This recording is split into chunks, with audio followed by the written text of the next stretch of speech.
of how much control in mid the T's have. You can see they are playing very far back on the A-bomb site. Good util usage. You're forcing Myth Patini back, and you get the A-bomb site for free, and we'll likely see a 5-on-5 post plant. Yeah, they're just not going to be expecting two towards long, surely. Without any resistance towards the A-bomb site, though, it could be interesting. Myth Patini, oh, he's gone down. Not what you want to be seeing at all. Oh, B&C. They just deal with it so easily, and the AWP, oh, the AWP spots another remix find, and players, they're going to have to save. They don't really have the money, because so many of the rounds that players have won have been clutches, have been these kind of close scenarios. Players now give up 12.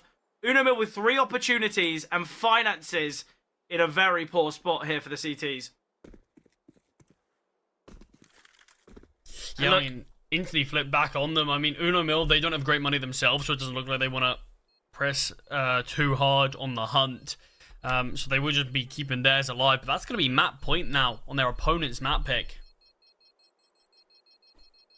Yeah, I think as well. Look.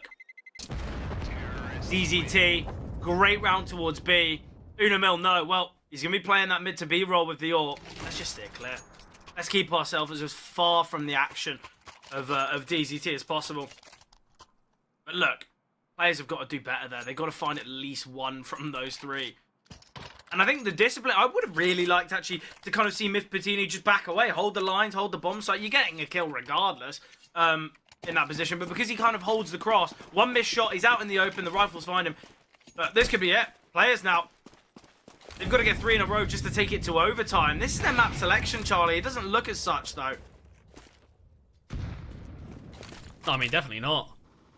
We just haven't seen a good enough game from them, but if they can find these 3 rounds, they can still prove us wrong. They can still bring things to overtime and salvage something, but right now, yeah, it's been a very underwhelming performance. Yeah, most certainly. Nice flash there, Doc. And off the angle, DZT's got a lot of information, but the flash not blinding, and now Doc still here towards short. B&C. B&C's had a really good game, leading the lines here for Uno Mille. And he might look for another, aware of Doc's position. It's been his second half in particular. He's had a good game. He's had 13 kills in these 10 rounds right now. He was on 6 kills at the halftime switch. He's been brilliant. Look, some players are just T-sided though. Some players do have a little bit more of an effect when they're the ones setting the tempo, when they are the aggressor in these rounds. And I think it's clear that B&C is one of those players. But we've got this double long setup spinning out under a lot of kind of pressure, but it's not perfect. The CTs have got to be doing mid. better. This could be the fight that changes it all. He does take down X and S. It's all on Myth Patini. Has had a very disappointing game so far. Bottom of the leaderboard. Bottom of the whole server in terms of kills. And he's had his favoured weapon. Nearly every round. So many rounds. Gets a chance in mid, but gets caught out. B&C, he feels like the only man who could have got that final kill there. Unbelievable performance from him. Yeah, like B&C. As you said, bit of a shaky CT side. It's not as though anyone really had kind of major moments on the CT side there for Uno Mille. But with them taking their opponent's map pick here, with them finding Dust, they move to Anubis, a map they are very confident on, and obviously consistently finding that success with so much confidence. But as you said, look, B&C, what a second half, what a game from him. And on the flip side, Myth Patini, what is happening there?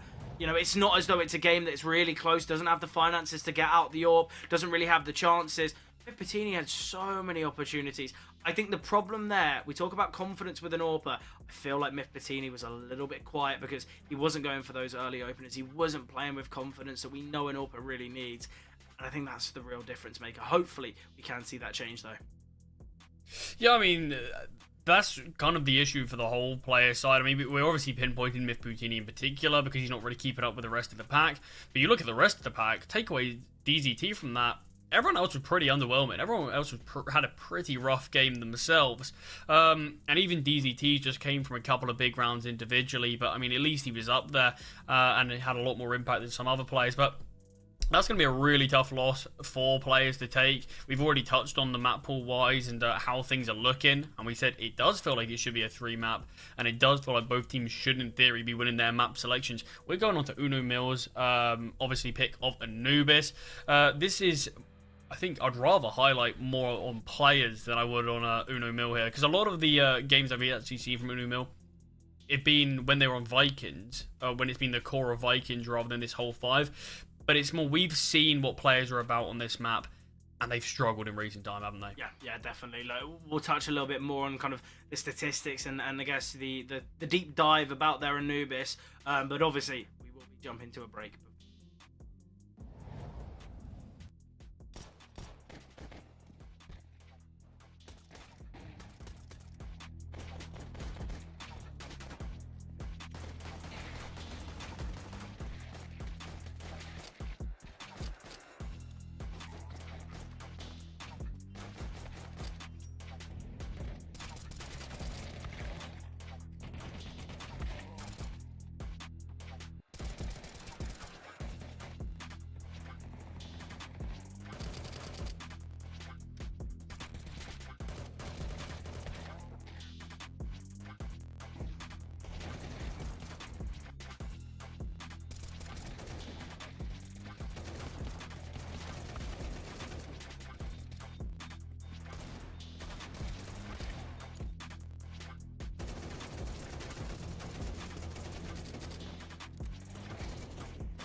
Going to be heading back into the action, Charlie, here in a matter of moments. And look, players, not the best of performances. I think it has to be said. Look, they were so far above. It was a 5-2. We were even contemplating, oh, are we writing off dust already? We're saying that players have already won it, just on the basis that their T-side was really good. I like how they played it. I feel like they had kind of a lot of success stories, the way in which they were able to take middle. We saw a lot of good moments from Doc, a lot of good openers, good entries. Yeah, it all just fell apart, didn't it? And I think we've got to say, Myth Patini, we need a little bit more realistically for a player that we know can be so effective. And you just have to look at recent results. Myth Patini's usually at the top, or at least kind of in conversation. Yet here, very, very quiet. Obviously, what's going to be that change on Anubis? Because I feel like Anubis, a lot less AWP-centric than a map like Dust. I think that's safe to say. Yeah, I mean, it feels really tough to just pin the blame solely on Myth Patini. Obviously. It felt like the whole team was pretty underwhelming, but Myth Patini on a map like Dust, where he had the AWP so many times, a map that can be so heavily dominated by AWPers, that was the biggest issue. The fact that it felt like he had the AWP. It wasn't one of those issues where we're sort of, oh, he's not really getting it, the economy's not justifying it. But it was. And that's the biggest issue. You mentioned the T side. It was very good initially, and then it fell off. That's the biggest issue. But we're going to have to see what the T side is looking like from players now, as we are going to be heading into Anubis, Fred. Map number 2 here. Can they bounce back on their opponent's map pick? Or are they going to fall flat and let Uno Mille progress through to the playoffs? Yeah, look, you know, we said how often Myth Patini had the AWP, right, on that whole map of Dust. DZT actually had more AWP kills than Myth Patini, which is not the stat you want to be hearing whatsoever. But look, players here on the CT side of Anubis, big map for them. Well, in fact, yeah, I think it's just a bit of a name switch at the top. Yeah. Caught me off as well. I was going to say, oh, it's interesting that they've opted to select the CD side. No, they haven't actually opted to. Bit of an early fight here, and BNC does get taken down. Players could have just tried to overwhelm towards B there, as it was just being occupied by Cyril. But Remix, nice find back. I always feel so confident when a player's playing that type of angle. You know, to have the confidence to play it, you've got to have the ability to back it. And obviously, Remix shows it. Cyril gets one here towards B main. And I love it from Cyril, the disengage. He knows that an impending B hit could come through at any moment. Oh, and ZMB, so quick to find Spinny. The opening kill was found by players. Opening kill by players, and it's now DZT in a 1v4. He's been spotted. Oh, I love it from Rilzin. He backs away, kind of showing DZT, I'm going to wait for teammates, and then just swings when DZT least expects it. But it was a 5 versus 4. Yeah, not it ends in a 4 damage. versus... Yeah, it's really disappointing. Yeah, you overwhelm BNC. I mean, rightfully so, should get all the credit for map number 1. He was very, very impressive there, but of course, the team also had their moments. But the fact that he gets found early, you think it's going to be a tough round, but it looks so simple. It feels like players look to overcomplicate it slightly. They go back towards mid, lose a player there, and then they kind of split into 2 packs. And it just felt like the idea wasn't really there for them. Myth Patini, big kill to find with the Tech 9. Can now look to try to swarm onto this B bomb side. BNC not as quick and clean as he would have liked. So the force buy is getting very competitive. Yeah, the fact that they can get the bomb down here is big, but XNS, he's searching for the gun. Will eventually retrieve it now, but already the CTs have now gotten quite close. This is not what you want to be seeing. Bomb should have been planted quite a while ago. Remix. Oh, it looks like he might want to go through this smoke. Smoke towards A main. Spam through the smoke here. XNS repositioning. Doc's got work to do here.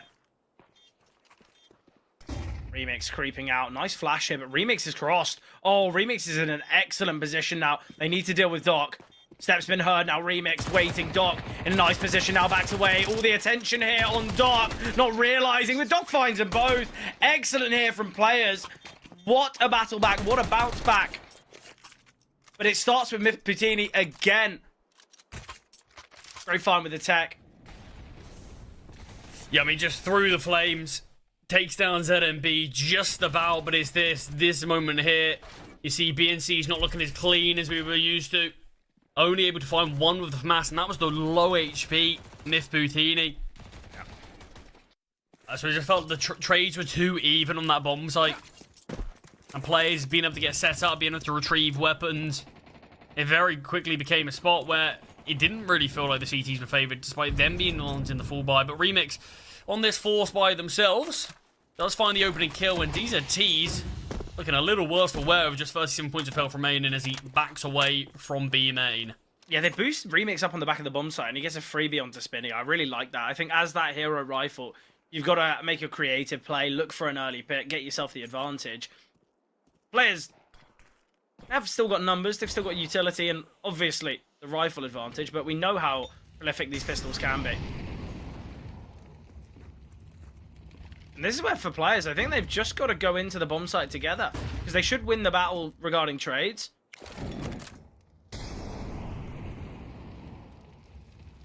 Yeah, looks like that's what they're opting to do now.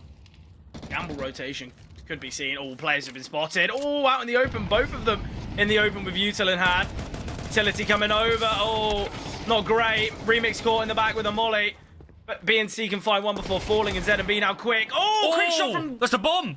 Yeah, this could be tough now. DZT's low. ZB also. We're going to see a rotation come through from Realsit. If he can find Myth Patini, we're looking at a different round. A completely different moment.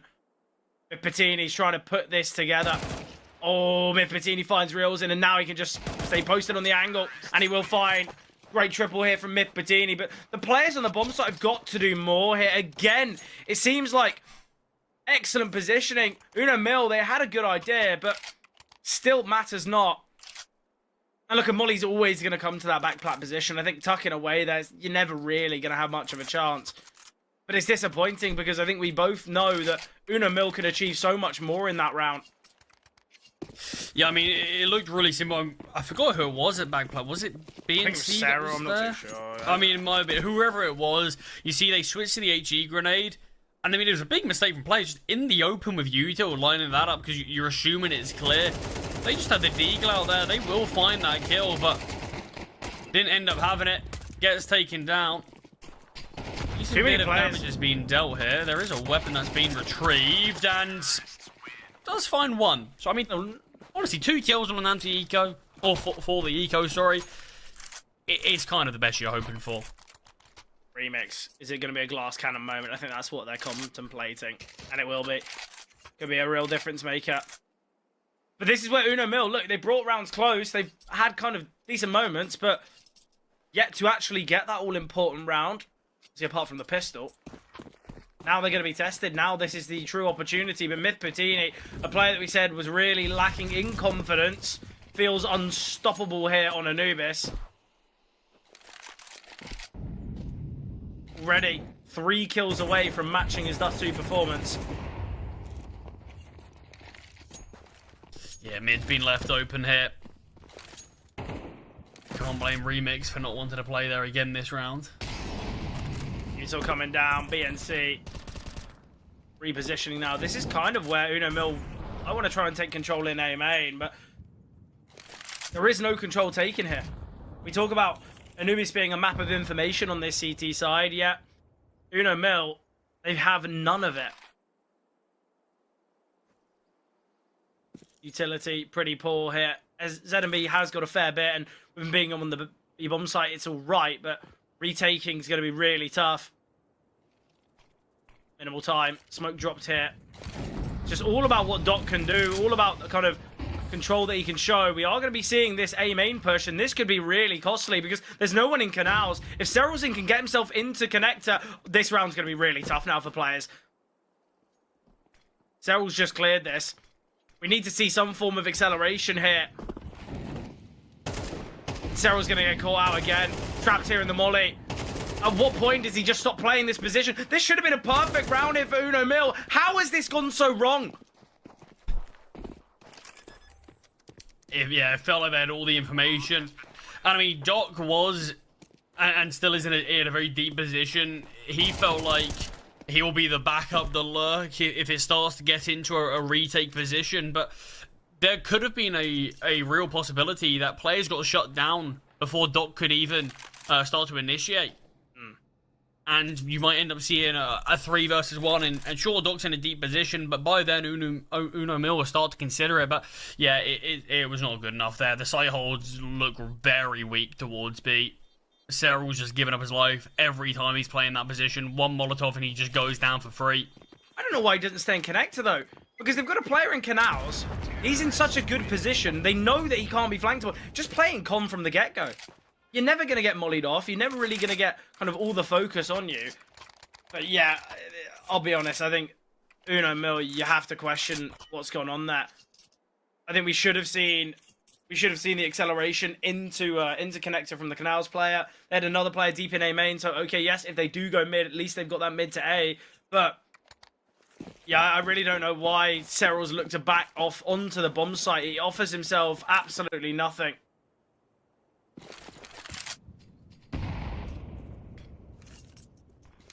Patini on the AWP. Oh, timing's perfect. Remix denied.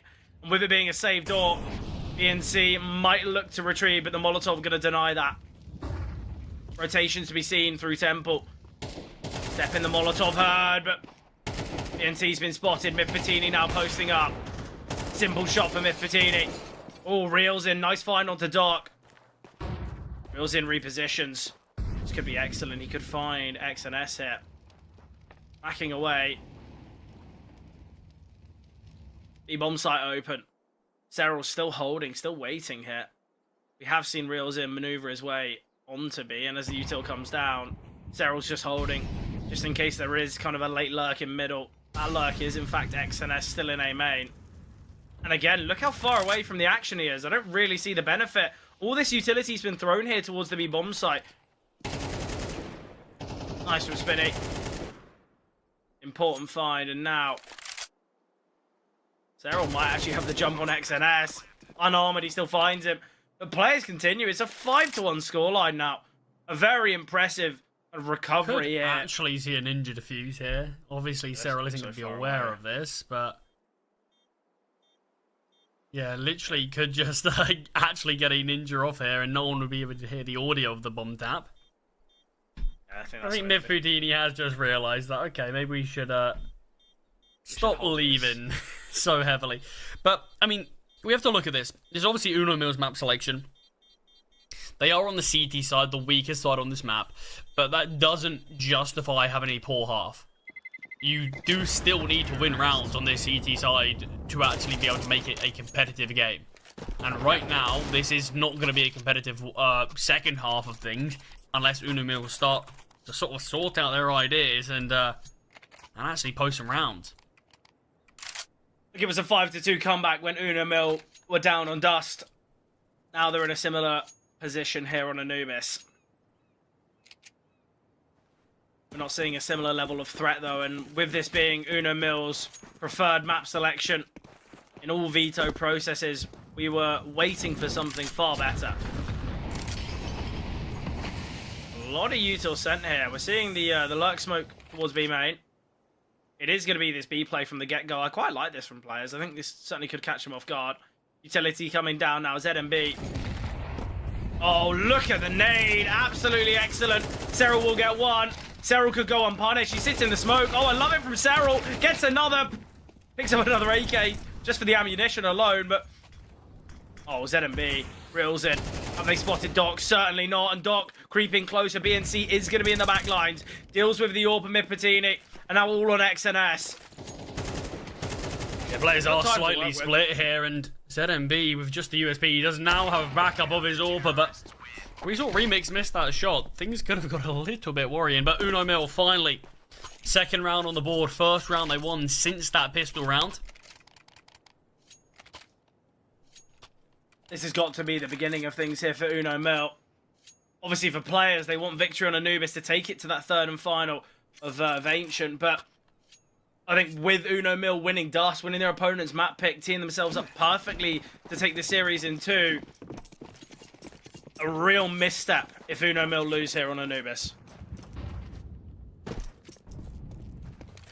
Oh, 100%, yeah, no doubt about it. I mean, they're probably going to be kicking themselves at the start that they've been having. Not being the performance that they would want whatsoever.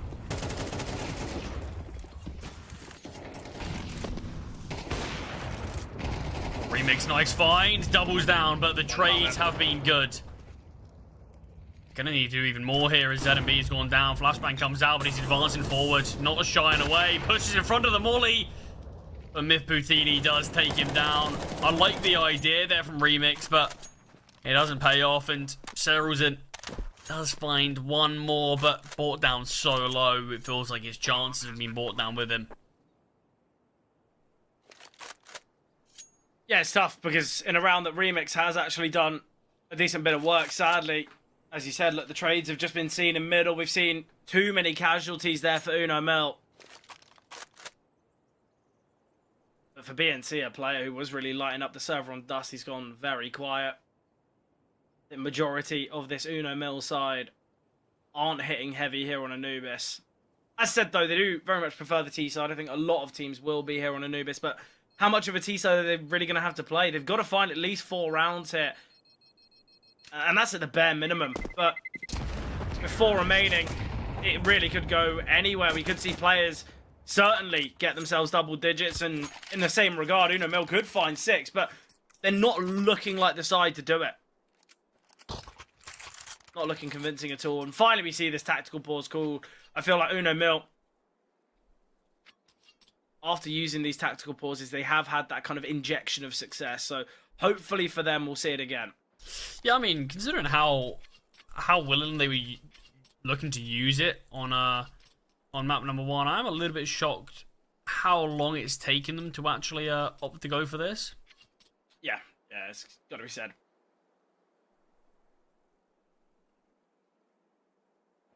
Again, though, Uno Mille, obviously we see it kind of a little bit, but we need to try and see if they can get a player deep in A main. Try and look to take mid, look to take a fight towards canals, whether get a player towards B main, because players seem to have free reign all across the map, and that's going to be a real problem here for Uno Mille. I have to say, Uno Mille are looking like a side where the CT side of Anubis is one where they are in unknown territory, because they're very rarely making these info plays. They're very rarely looking to get kind of deep positions, fast rotations, or kind of re-aggression in middle. It's just looking quite poor, got to be said.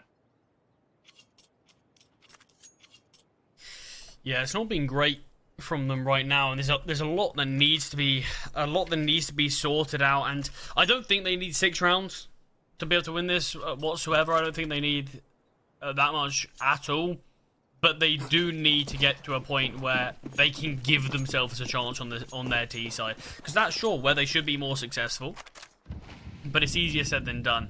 And of course, this is a team that we can look at the stats of their previous Anubis games, and we can sing their praises as much as we want. But we do need to say this isn't the same roster. There are 2 new additions to this. It's BNC and Seralzen that weren't part of those previous stats. So there's only 1 game that they actually have under their belt with this side. And sure, it was a 13-11 victory versus Game Hunters, but it's only 1 map for us to properly go off of.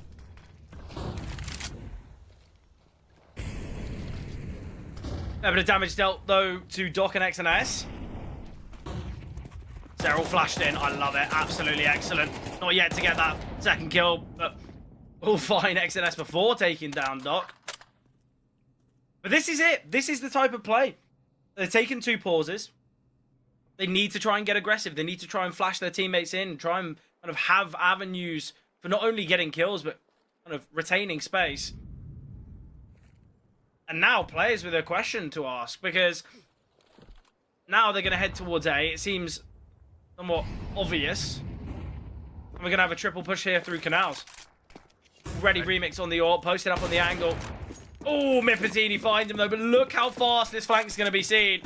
Spinny taken down as well. Serral so quick here. AWP shot been seen. Can he get himself on the bomb site? He can get himself round.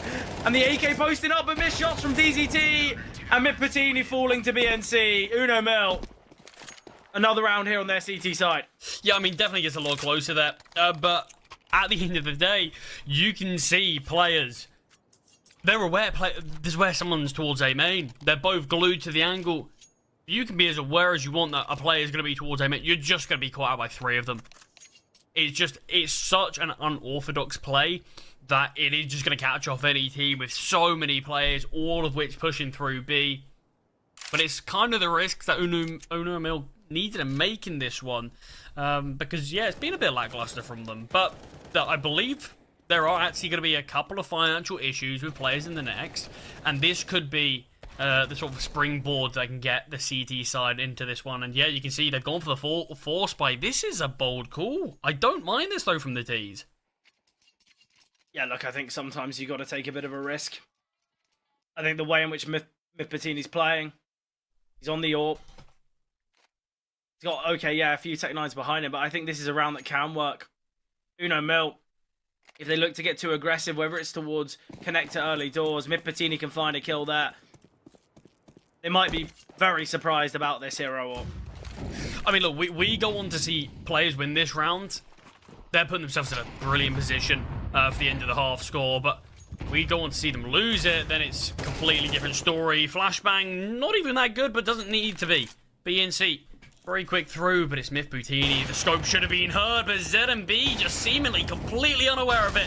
Tag onto Remix as well. He goes down to the Deagler dock, and the bomb site's been taken. Weapons can be retrieved. Yeah, even after we see that kind of excellent mid-take, BNC, they're aware of his position. The CTs are going to struggle here. Cyril, if he can find this pick. Oh, but XNS too quick there. It's so unfortunate, but at the same time, look, players, they do really well. The second that contact comes through for mid, they accelerate. And they will find themselves their 7th. Yeah, I mean, we just need to see these two CTs keep these guns alive. I mean, it's, again, the B site hold just seems... They may as well have a sign welcoming the CTs in. I'm not sure why we're seeing Rilzen. I think he's not in a good spot for them. They surely have to have just seen this. But of course, there's loss bonus, so keeping those weapons alive, they can go for a buy. But now it's tough to justify. Yeah, it's a weird position to be in. I think the eco around this rifle is the right play, but it gives players their 8th or at least an easy access route towards it. And in doing so, it's just so difficult. But they're going to go for the force. They're going to opt for the risky play here. They've got to find that success. If they don't, I think we're in a really tough spot for Uno Mille. And I think we're going to be saying, look, players, although Dust 2 was a bit of a tough one, they have come to play here on Anubis. And maybe we shouldn't have written them off so early here on Anubis. Yeah, third and final tactical pause. It's dire straits. I like that they're using them all here.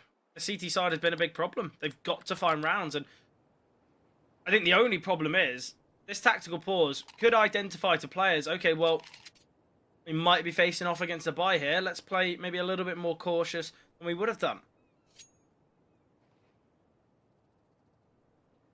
I mean, whatever it is that they opt to do, it's got to work out, because I think just a 3 round half on the CT side just isn't good enough. 4 is going to be a very tough one. 5, still pushing it. I think 5's a good half. They'll take 5, 100%. I think 4 is where you give yourself at least a bit of a chance. Anything less, I think you're in a very difficult spot.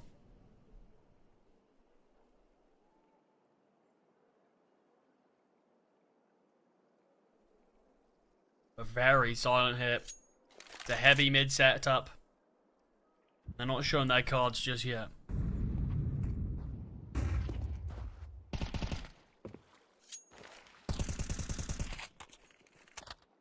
Yeah, right now, Uno Mille, I don't mind the play that they're making through here in mid. The problem is, it's the MP9. It's a very weak weapon here. Defending A, no utility. Smoke's been dropped. I'd actually love to see a gamble call here from Uno Mille. You know, get 4 players on the A-bomb site. However risky it may seem, I think it's their best chance of winning it. These rotations are going to come through, and Reelson's in a great position. Needed the smoke. Oh, damage dealt, information gathered, but kills not found. Another flash coming through from the CTs. It cost BNC his sight, but he's able to get himself two. Can he make it a third? He can. Excellent from BNC, and the back away is perfect. Now just waiting for Cyril, hoping that he can rotate in time. Smoke towards camera. We will see Myth Patini fine here, now switching to an AK. Minimal time. Cyril still sitting deep towards camera. Patini waiting for a flank that will never come, waiting for a heaven push that won't be seen. It's going to be the stick of the bomb that Cyril could deny. Oh, Patini so close, but Cyril with a headshot. He will find it. The force buy comes through. But great from BNC, somewhat showing highlights of that Dust 2 right here. But it could have all gone wrong. You see the flashbang fully blinded. That was a team flash. Things could have really changed. I mean, what a hold from BNC, though. Remix chiming in as well before going down. My biggest problem with that round for players is they've thrown their own smoke towards A main, obviously granted to get closer to group, but they throw the utility onto the A bomb site far before that smoke's fading. I really don't see the benefits of that. You see that Uno Mille were able to rotate players in so quickly. He said 5 rounds would be acceptable, would be a real possibility for success. Oh, naded the smoke.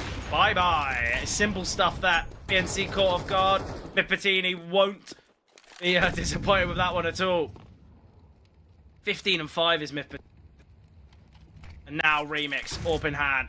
Gonna be turning from the flash. Reels in. Oh, reels in. Getting chipped away at XNS. 7 HP. Oh, XNS dealing damage here. Spinny, fully blinded. Spotted and found. Look how deep we've got DZT. He's fully running through here as well. I really don't know why we've seen ZMB push that. I really don't see the benefits of that. Cyril, he's going to look to creep his way into Temple. DZT, it's all going to be about timing. Pushed out on towards the B-bomb site. Reels in, finds one. Oh, Cyril's crept past again. DZT's wondering, where are these B defenders? I pushed through CT spawn. I've not seen anyone. Cyril's going to find this kill, though. Been spotted. What a shot there from DZT. So quick. Again, though, I've got to say, why are we seeing the repeat there from ZMB? Why is he repeating connector? Yeah, I mean, there's been a lot of question marks around what we've seen from Uno Mille, if we're being honest. But they have to look at things and say this is their own doing. It's 8-4. You can easily come back from this, but it all starts with that pistol. Find yourself 8-6, and you're right back in the game. You're on the T side, you're on your favorite side, but it's just right now, they're not showing us why they've picked this map. And you've got to hope they can display that on this second half. Yeah, definitely. I think it's not been the performance that Uno Mille were hoping for, especially because of the successes of map 1. Even still, though, players, it's got to be said, they've put up a real performance. And obviously, Uno Mille have made a few mistakes. You look back to Cyril's CT side, always tucked in kind of the back plat position, getting mollied off. That gave him a couple rounds. Mismanaged B defenses, as you said. It seemed as there was an open for business sign outside B main that players certainly had seen. But yeah, look, right now, Uno Mille, they've not been convincing. Doc now going to be spotted, drops the smoke, Julie's behind. The T's go through this, it could be costly. Oh, spam with the Julie, so much damage. Second kill found there. Cyril will get one. I mean, 1 HP and 2 HP on a couple of these players. He's going to feel something that Uno Mille will probably look back on in the demo and feel really hard done. Doc still finding another. Both these T's are now split. Luckily, so are the CTs. 2 and 2. XNS just needs to stay tucked. He is kind of jiggling. Vinny's in a good position, though. Contact made. Spinny. Oh, nice find. XNS deals with Cyril. And players, they do win that pistol. Another step closer to that third and final of Ancient.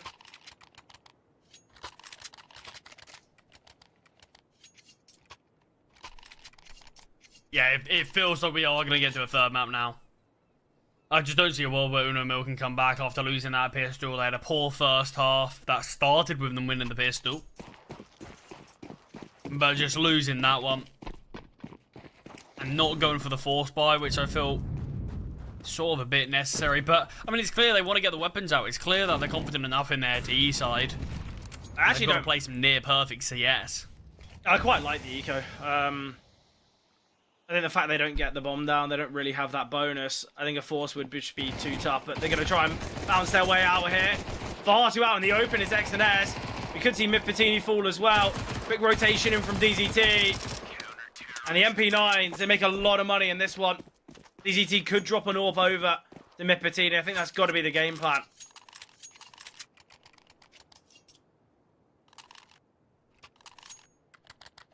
Opting against it. Okay, this could be a problem. The money for Patini is pretty good. Same goes for Dark, but no loss bonus players like XNS players, like DZT Spinny as well, are going to struggle to buy in the next.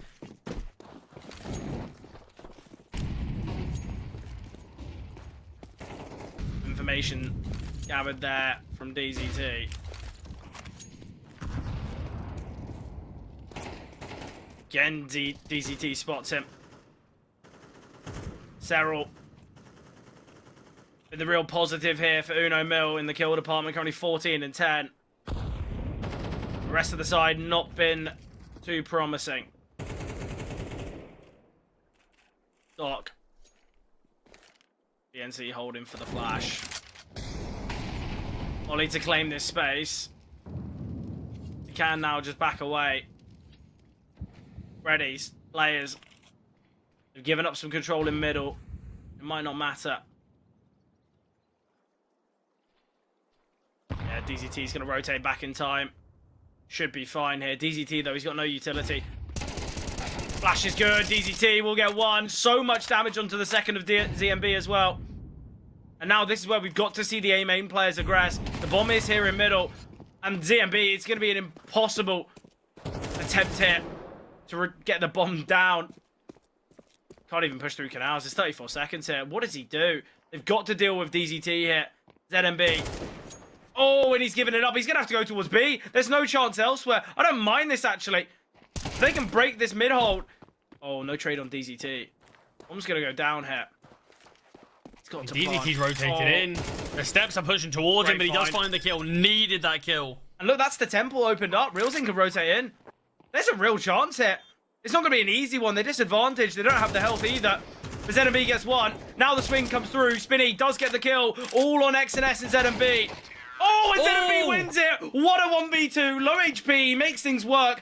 And I absolutely love it from ZMB for two reasons. One, obviously, he's low HP and he's got to do so much work there. But he's cut off from his teammates and he knows the only way we can win this round, I've got to go towards B. So effective here to find DZT. Obviously, he gets a double as well.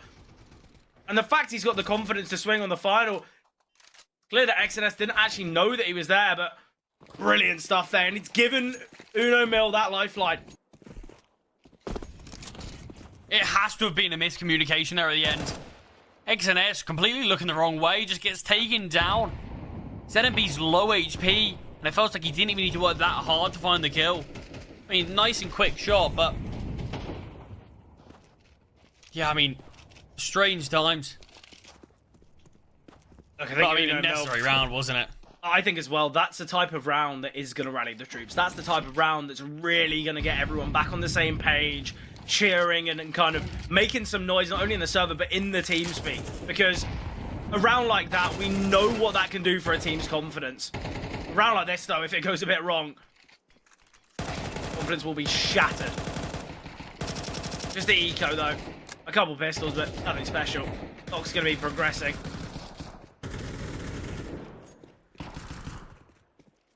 Yeah, I mean, even just another kill would be a reasonably decent consolation in a round like this. Ooh. Doc giving a bit of a chance there. Mac 10 at range showing that it's not your best friend, but it's just the one kill onto BNC. Uno Mille with another round here, but that was just the easy one. Do you think it's worth Sarah upgrading here? It's difficult in a game like this, but I also do think players aren't at a point where they are ready to close this game out just yet. Yeah, and if that's the case, it means you kind of do have a bit of a buffer. So I do think it's important for Uno Mille just to make sure they do keep their economy high. Well, 4 of them can buy if they lose this one. So I think as well, there's plenty of positions here on Anubis that the MAC-10 can thrive, you know.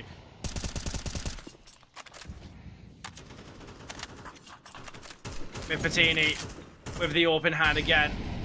Boost has been seen here. Nice nade onto DZT though. There's the spam through. Almost gets the kill, but it's Reelson. He finds it instead. Yeah, great from Reelson there. And this is where you should just swap that MAC-10 for the rifle. Sadly though, looking at the map on polar opposites.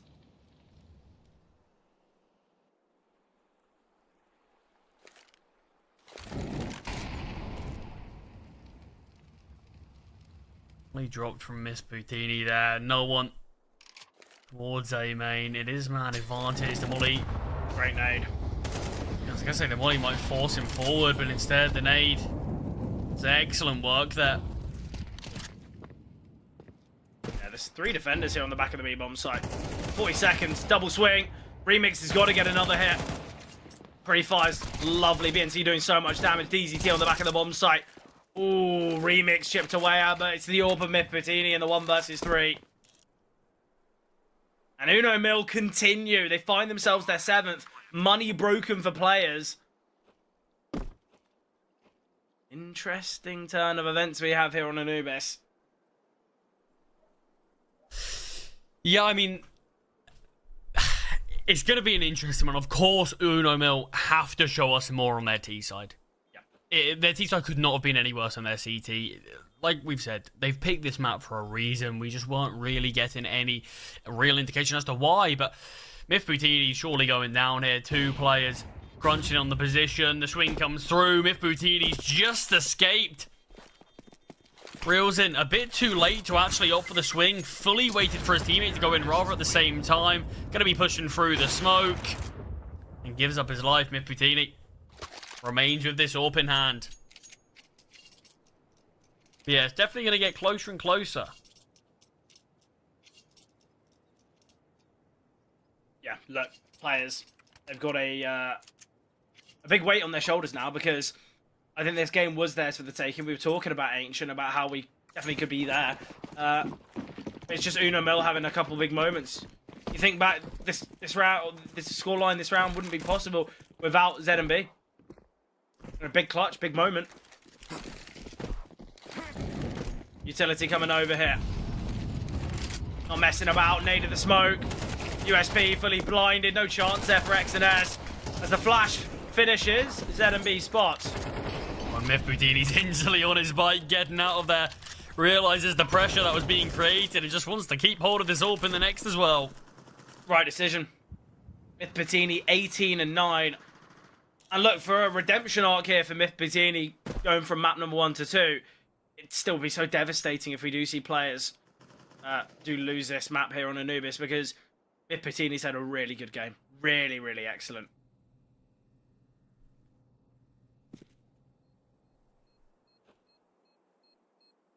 BNC's hunting, searching.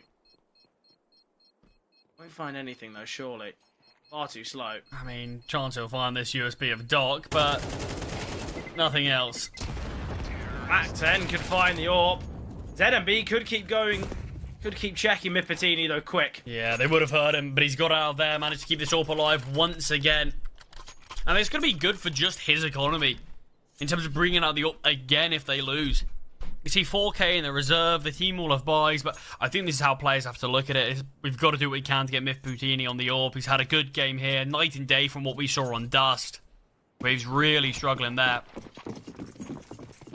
A completely different look at the player, but 2 rounds separate these teams now. Players felt like they were ready to close this one out, but yet to post around. Yeah, not since those first 2 of this half. Yeah, it's been a real kind of slow change here. That's what 4 rounds in a row for Uno Mille. We knew the T side of Uno Mille would be good. Players, though, are so heavily tested. Ooh, great positioning here for Spinny. Reelzin's taking so much damage. Oh, just on the edge. Yeah, Reelzin. I fully back it. No hesitation there. Look, you're getting in front of me. I'm trying to find this kill. You're making it possible for him to live, so you just got to stay holding mouse 1. 2 on 3 now, but a little longer than maybe he needed to. I think he wanted that double kill. Remix with the orb. He wants something.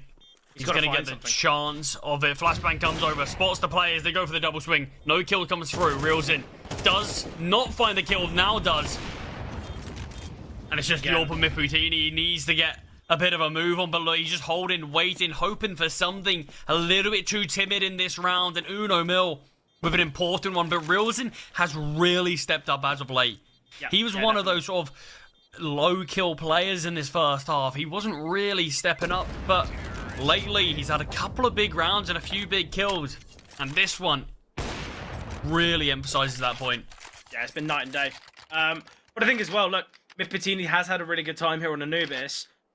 How many rounds in a row are we going to see him save? How many rounds in a row are we going to see Mifutini have opportunities to go for kills, look for picks, look to get aggressive? Look, it was obvious it was going to be a B play. He was quite quick to rotate in, or at least could have been quicker. But again, it seems like Mifutini now at a point where he's thinking, okay, well, I'm going to try and set my team up here, try and get them in better positions, which I completely understand. But at the same time, it was the confidence that was giving him such successes. It seemed to have slipped. We need to have Mifutini go in for those early peaks, looking to try and get kills on the board early in the rounds to give their team the advantage. Because as of late, it feels like Mifutini's been 18-9 for the last 4 rounds. I mean, a round like this is still possible for players. You've got these pistols and armor, which we all know what the 5.7s can do in positions like E-Box. But you've also got Mifutini on the orb, and positioning-wise, things are looking very good right now. You've got 4 players towards B. Uno Mille, they've got the bomb towards this side of the map. And a round like this easily can go the way of the CTs. They have no reason to push in towards B. It might just finish there, though, because no one's late lurking A. No one's trying to push up middle. They have no information. And now Mifutini, he will be right within the action. Biggest problem they may face here, Doc and Spinny don't need to peek. If they peek here, I think things could get really tough. BNC, gonna send them Ollie. Oh, they're gonna be pushing through. Great here. Reelzin, though, you said he's had a really good step up. Certainly just that. Now, ZMB, he needs to be a bit more disciplined. They've got to help this bomb get out. Yeah, they finally do. They realise how many players are towards B, and they've gambled into the wrong bomb site. So, Remix, he's going to be a player.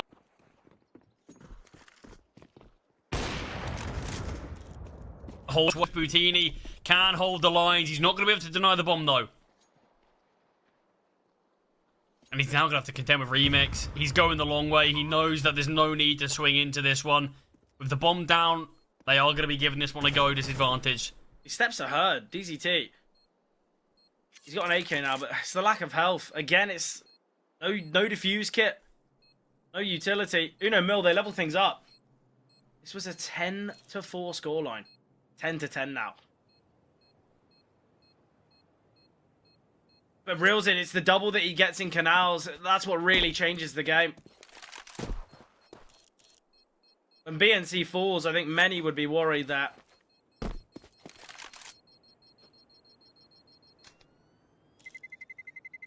yeah, I can't believe we're here. 10-10 players. Haven't looked like the same, but Mifutini again, he's keeping this AWP alive. He's got a ton of money in the bank, but money only means so much. Yeah, he's got to pounce. He's got to look to do something. Again, look, it's a gamble, correct? You know, Mifutini is in the action initially, and he gets a kill because of it. He's got to start going for peaks. He's got to start looking for fights. It's far too timid. You're not going to win a game like this. You're really not. I know he runs the risk of losing his life, but at the same time, you've got to back yourself. We see it here. Had a little bit of a look towards middle initially. Smoke here in E-Box. Doc smoked off now. Boost has been seen. Mifutini now in the action of middle, and he gets the collapse. Not the second kill, but the damage onto BNC. BNC's going to be swinging. Going to be peeking. Quick shot from Mifutini. And this is what it's about.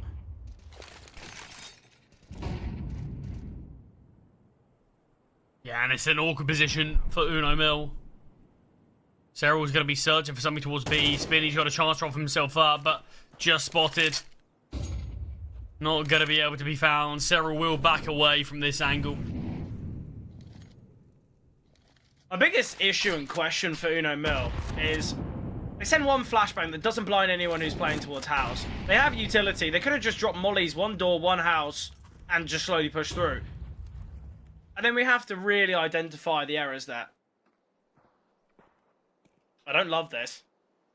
No one in Temple to offer a quick rotation. If DZT's found here by Remix, oh, Remix has got to be really quick there. Spotted him, counting the bullets. Molly going to come through. Molly far too shallow. They're going to progress here into Temple, it seems. And that's where Myth Patini is sitting, waiting. Ooh, 2 smokes here. Myth Patini's holding this. He's calling to his team. Look, they're not in Temple. They're not close. They could have gone CT. They're going to drop to E-Box, surely. And that's where Doc is waiting. Is it just going to be a save? I don't mind it, but the money they've got in the bank, probably should have given this one a go. Yeah, I mean, even if it is just forcing players into a bit of an awkward position financially. Because, I mean, Myth Poutini's fine. The rest of the team weren't so much. So if you remove a couple of players, force a few more drops, you can reset them and then see what you can do from there. But players, don't allow Uno Mille to take the lead. Finally find their 11th. Yeah. I think now if Uno Mille don't win this, I think we're going to be talking about round 21 for quite a while. Because like, you want to go for the save there. Money's not really an issue. I don't know why they don't give that one a go. I really don't. But Myth Patini posted up here towards B. Now he just needs a teammate to take some space. Will in fact be Myth Patini taking this space. Z and B. Oh, it looks as though the T's want to make their way through middle. Just going to have guns out when the smoke fades. Back away. Yeah, doing it the right way. They know that when Myth Patini was here, he did so much damage, he got himself a kill. No need to run that risk. Great HE grenades, though. BNC and ZB chipped away at in middle. They haven't got that much utility. They've got a smoke and a flash. Look towards Temple. DZT. The longer it takes for him to strike, the less aware they'll be. But BNC is just going to be a lurk. Strong setup here towards A. The only player who will be out of the action for quite some time is going to be Myth Patini. Flashbang coming through. 50 seconds on the clock. They're going to take some control here towards E-Box. I like the proactive nature here from DZT. Oh, they've gambled a little bit towards the B-bomb site. XNX has got to go huge. He's got to find a kill at least. Goes down for nothing. Yeah, that's really difficult. It felt like they got the wrong information there. They gambled towards B instead of A. They didn't have information anywhere, but they made a big call. Spinny, an important kill to find in Uno Mille. Despite things looking good, they've all slipped away. Reels in. He's had some big moments. This has to be his biggest. In the smoke now. DZT's position is known. Oh, but so's Reelsin's. He's shot. And he's trapped and he will go down. Again, Uno Mille, they get themselves in an excellent position and then they just start peeking for no reason. I don't understand it at all. It's another round that's going to be put into question. I'd love to get a replay of that kind of post-plant decision-making because it's poor. It's really poor. You see, Doc get one, but BNC trade. BNC then just decides to swing out here from camera. DZT finds Cyril's in. And look, it's a 3v3 gone 1v3 in a matter of moments. I don't really know why this peek's come through. And again, Reelsin, he said he's got to have a huge moment here. Why does it come to that? Yeah, I mean, it really shouldn't. The advantage initially got the trade back to keep themselves in an advantage position, but just these slight mistakes. Maybe it's the pressure being applied to them now. Yeah, definitely a factor. Struggling to hold their nerve, something along the lines of that, but they've got to win 2 in a row now just to bring things to overtime to keep Anubis alive. Well, I hope for players and I hope for Myth Patini individually that players can take it over the line here in regulation because they have looked the better team. And I think Uno Mille, the mistakes they've made have been unforgivable in their endeavours to find victory in a 2-0 fashion. Too many mistakes. Yeah, 1 minute on the clock now. And it's just been a bit of a trading of utility. real action's being had. No real damage has been dealt. Just the one smoke and one Molotov here remaining on players. Yeah, Uno Mille have got quite a lot to work with. Again, though, a great call from players. BNC now alone. Utility coming over. No flashbang onto Spinny's position whatsoever. They've sent so much utility out, but none of it actually that useful. And Doc now crept in. Doc's in a great position. And to me, this is the round over, but Remix attempting, peeking from B. An important kill to find, but the bomb's got to go down at some point. Patini is quite far out of the action. X and S. It's all a game of whether he can keep enough attention away. But Patini posted up with the orb. Oh, flashbang seen. Missed shot from Patini. And now a lot of work to do here. Remix getting himself out of there. Fair bit of damage dealt by the nade, but X and S, he's shown himself towards CT. BNC needs this kill. He has gained it. And now, all on Patini. Flashbang come through. The wide swing, but Patini finds the hero of Anubis, strikes at the final moments. And we make our way to Ancient. I mean, I don't even know what to say about that. I found that things looked like they should be in a really good spot for Uno Mille when they brought things to that spot. But we just see Remix flash off Patini and peek it while reloading. So Patini misses the shot, but there's no chance to punish him for it. Yeah. It doesn't make a lot of sense. Deservedly a player's victory. It was pretty horrendous to watch most of Uno Mille's game plan there. The CT side just wasn't it whatsoever. You won the pistol round and found very little success after that. It's impressive that they found 4 rounds alone there, because they probably deserved less than that. And then their T side, they had some good moments. They went on a good streak, but as soon as players found that 10th round that they were looking for, as soon as they found that 11th round, it felt like we were just seeing constant mistakes from Uno Mille. I think maybe it was the pressure that got to them there at the end, because they battled so valiantly to bring things to that spot, but it just felt like it crumbled in the dire moments. Yeah, and I think the real problem is, look, you look at those kind of 6 rounds in a row that they won. Patini wasn't having that much impact. You know, as I said, not like he was 18-9 throughout the whole of that second half. But obviously, you know, it got to a point where he was going for early fights. And the amount of rounds that Uno Mille were in the favoured position, they had the bomb down in the 4v3, or they kind of had a really good idea of what they wanted to do, and they still fumble, was ridiculous. And I think with moments like that, when you see stuff like that, obviously pressure is an impacting factor. I think there's always going to be something we talk about. But how did it even get there? This was the map pick of Uno Mille, one of which we praised them so massively, and also said, look, players, they are pretty poor here on Anubis. I think, you know, you look back at their recent results, it's not been compelling. Yeah, it looks really good. Their T side was excellent.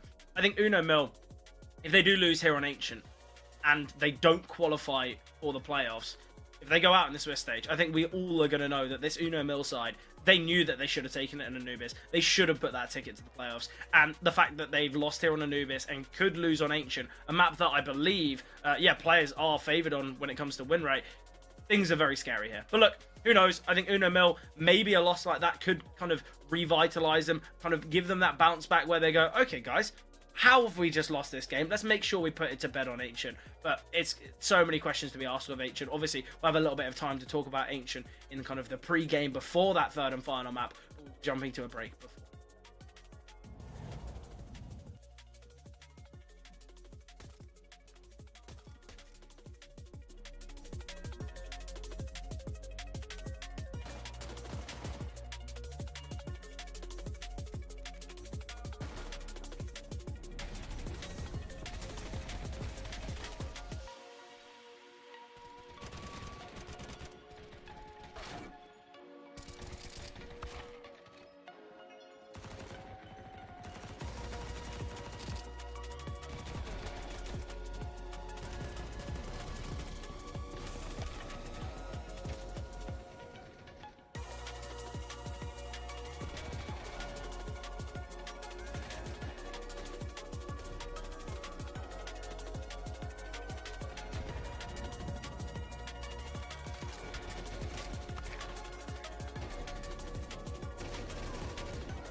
What a performance from players. Look, their T-side on Anubis was really, really excellent. And I think as well, Uno Mille, they fumbled. And I think it's painful to say. And I think it's not just the fact that Uno Mille, okay, yeah, they had mistakes in them. It was far too frequent.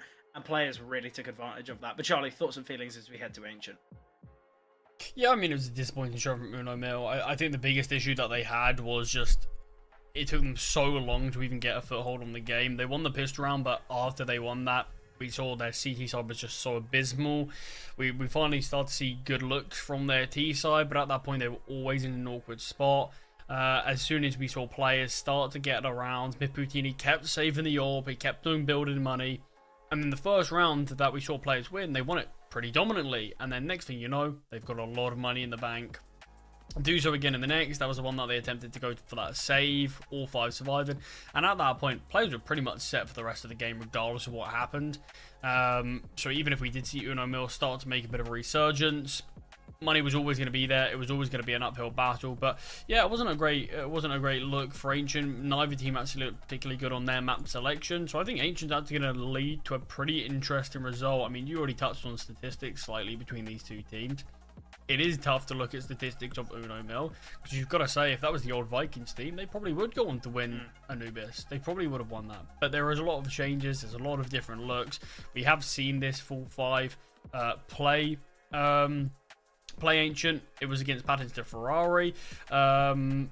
But other than that, we haven't actually seen anything from them. So there's still a couple of things that we've got to just wait and see to find out. Yeah, look, if you look at the stats of Dust, when it came to opening kills, Uno Mille, 15 of the rounds they were on to get the openers. When you go to Anubis, players, they were the ones with 15 as well. So it's clear the opening kill department there for players was absolutely excellent. And look, Myth Patini had an incredible game. You look at kills, he was at the top. You look at, first kills, opening duels, at the top. Damage, at the top. Top game from Myth Patini.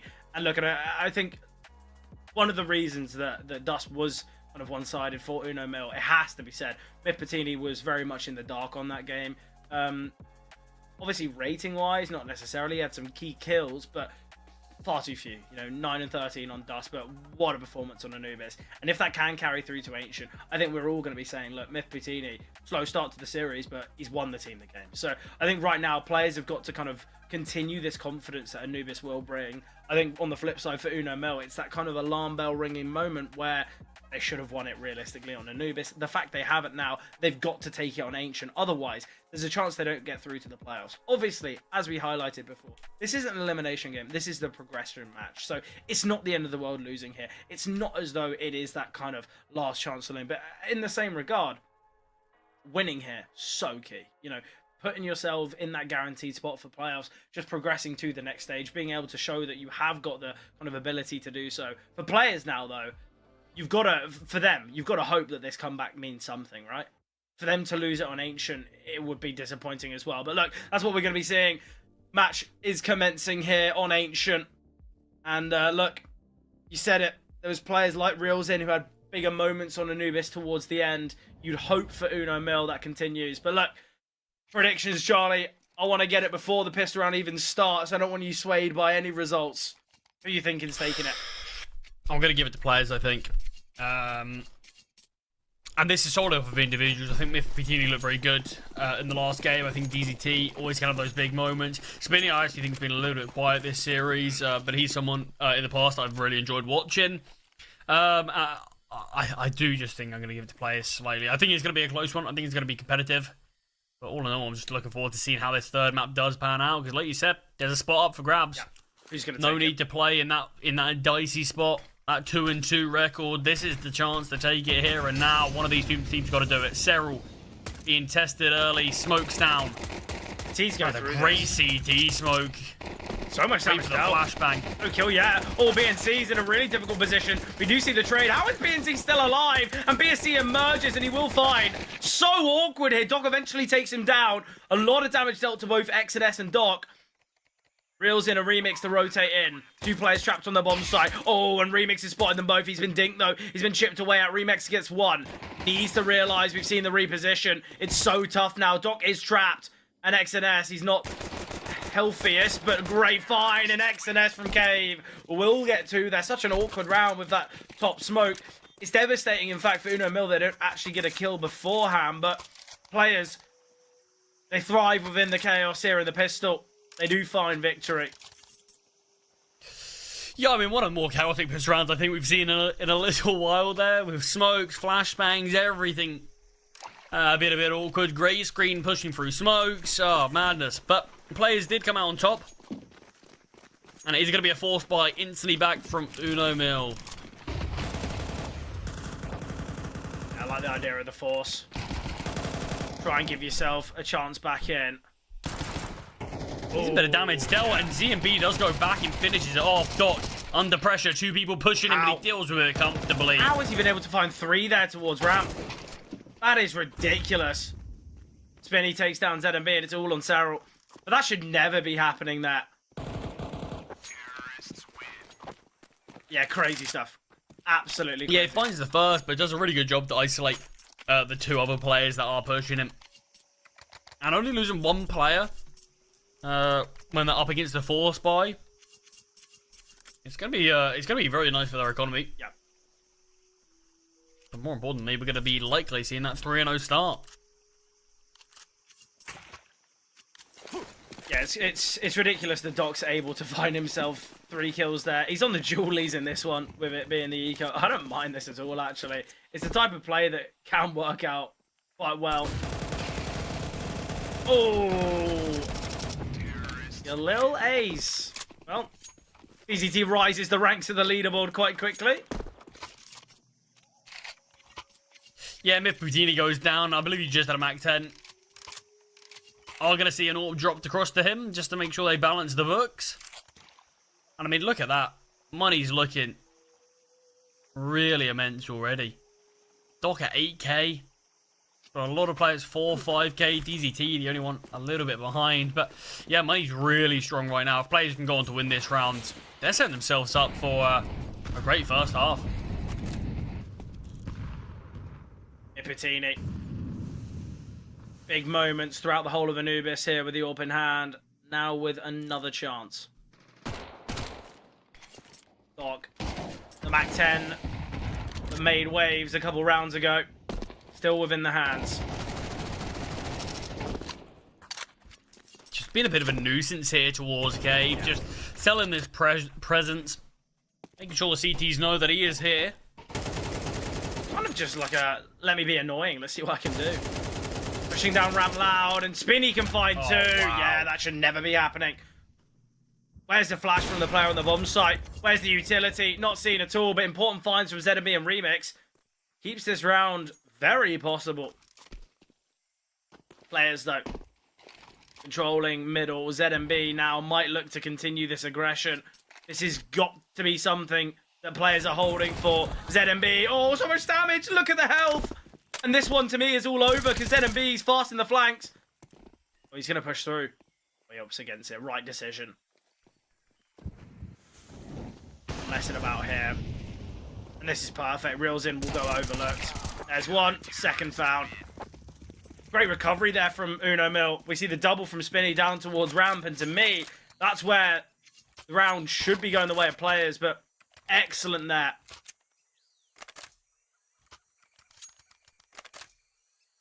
Yeah, I mean, with Spinny's double, you're in that 5-on-3, but it's just a couple of players lose their lives. Myth Patini, he was holding the angle, still lost the duel. So Uno Mille, first weapon round, and they do get the success story that they were destined for.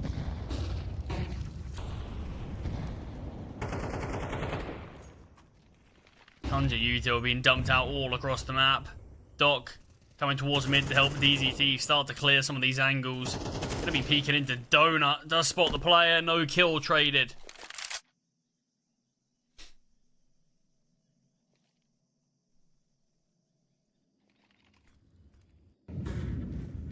Cyril. Util coming his way. Miss Molotov. Oh, Cyril has got a bit of work to do here, but he spots XNS as well.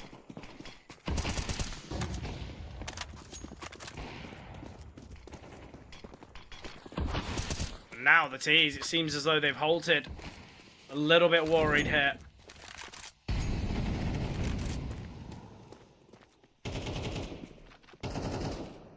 Patini through the smoke. We'll be getting this bomb down. ZMB is pushing through this, but Spinny holding.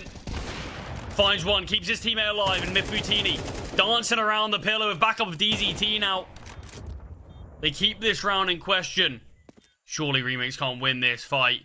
Just trying to bait out the shot, and Never gonna happen. Patini holds his nerve. I don't mind the idea, but it's so tough to actually execute. Now Reels in progressing. All Reels in spotted. There is a flashbang. Tap of the bomb here. We'll get one, but no time, surely. Patini, an important round for him.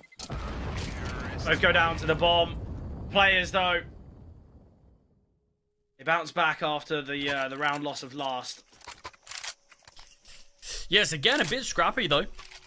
Yeah. There's nothing concrete in terms of Ivar's game plan. Uno Mille really wanted to deny that plant, or at least take down Patini on the back of the site. Kept on being these constant trades back and forth, but DZT being like the third player to push through that ramp smoke. Yeah.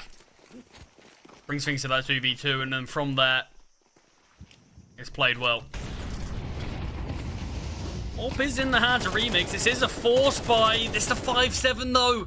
Yeah, the weakest. Up against XNS, and it's difficult. It's not got great accuracy, and you can just see a couple of bullets missed as soon as XNS regains vision.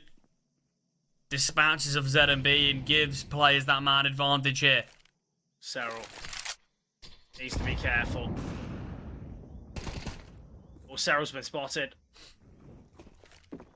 Players progressing here onto the A bomb site through Donut. Reels in on the back of the bomb site. He's been spotted, dealt with. XNS gets his second. Remix gonna be smoked off. But peeking before it is DZT. Remix. Find another freebie here. It's so easy.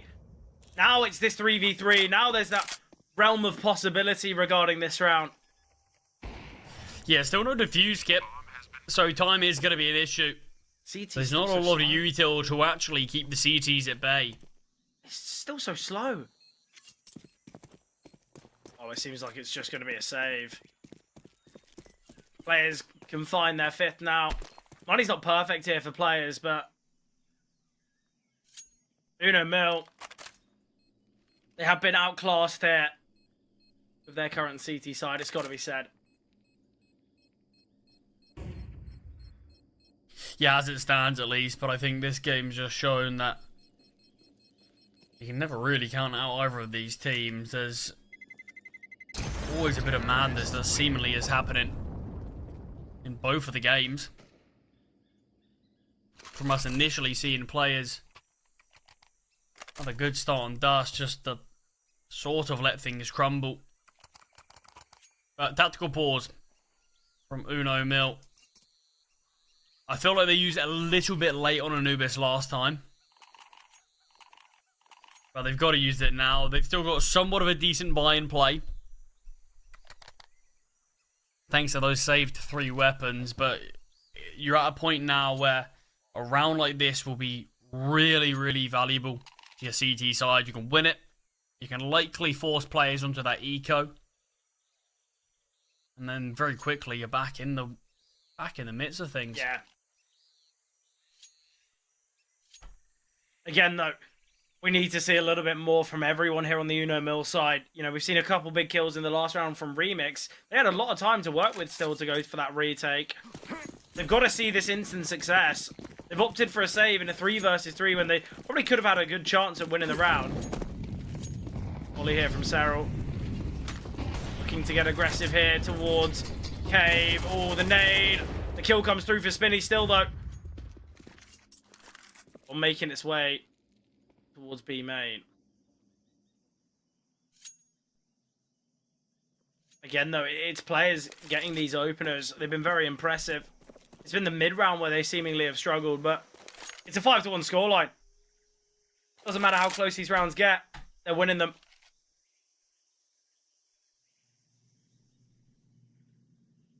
Spinny now. Rosen is in this advanced position. The MP9, it feels like you see these situations where players either go down for nothing or they can find a couple of multi-kills. Rosen Does get the headshot, but this is the information going back and forth.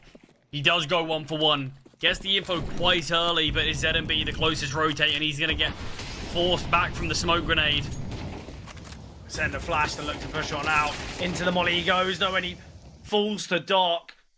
And surely just another save. But players 6-1 up.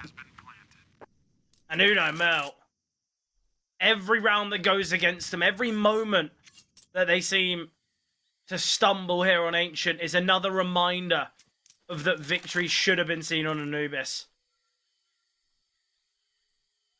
And after winning Dust, it seemed as though the playoff stage was surely a somewhat of a sure thing, but it's not come through, and it's a real kind of tortoise and hare race here. Although Uno Mille quick out of the blocks on Dust and looked as though they should have found it on Anubis. Mistakes have been made, and look, players, this is your moment to shine.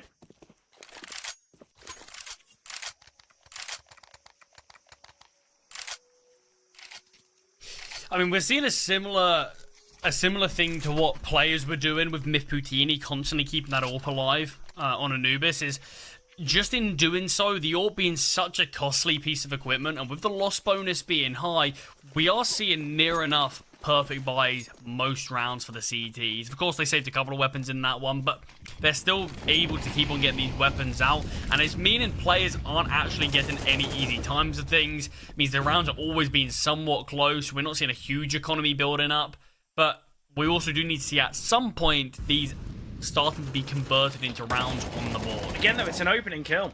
You know, we're seeing the opener go the way of players. Nice double from Sarah. He's not going to take the third hit. Yeah, Myth Patini gets a freebie.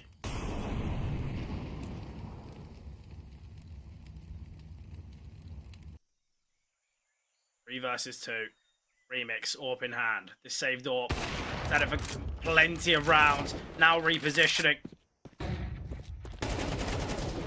Gonna go down here, though. So tough.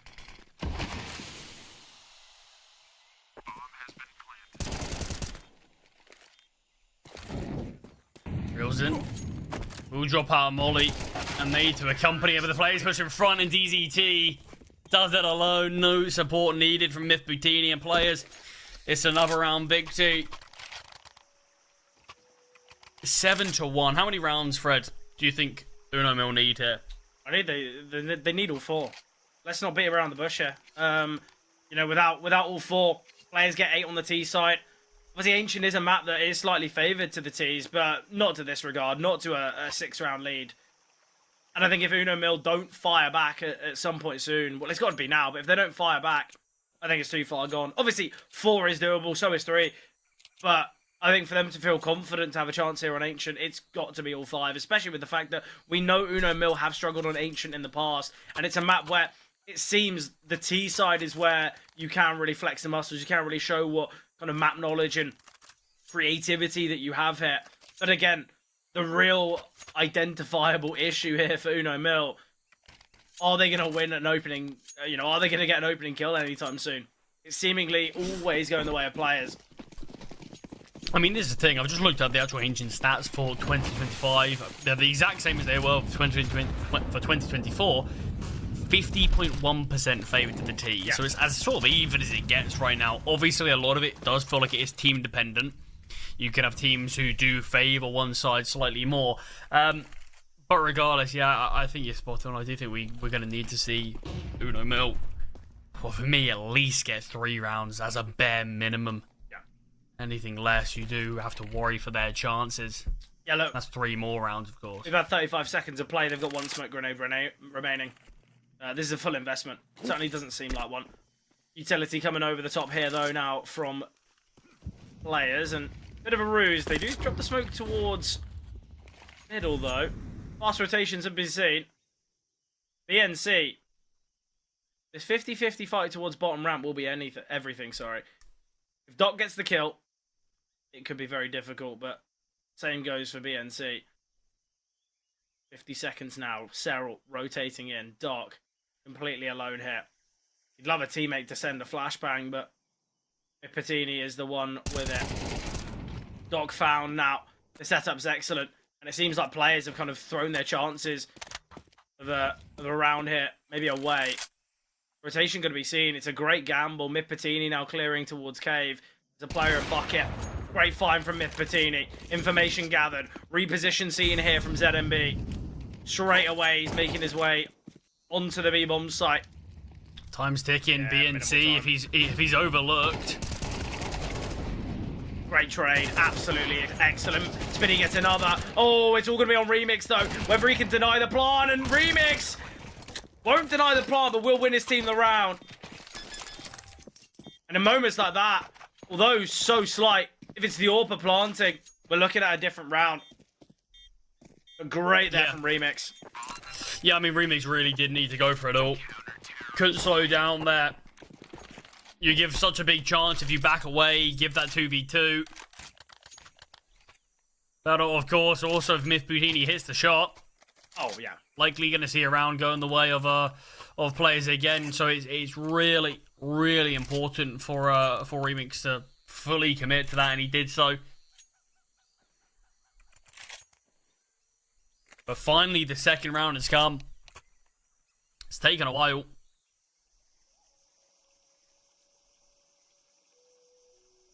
And he is still in a good spot, though. I think we've got somewhat of a slight technical pause here. Yeah, look, it was about time. I feel like tech issues a consistent factor throughout. Hopefully it doesn't kind of upset any momentum that Uno Mille might have gained from a round like that. I think it's a big turning point for them, though. As said, look, if they want a real chance of taking things here on Ancient, they do kind of have to find themselves at least 4, as you said.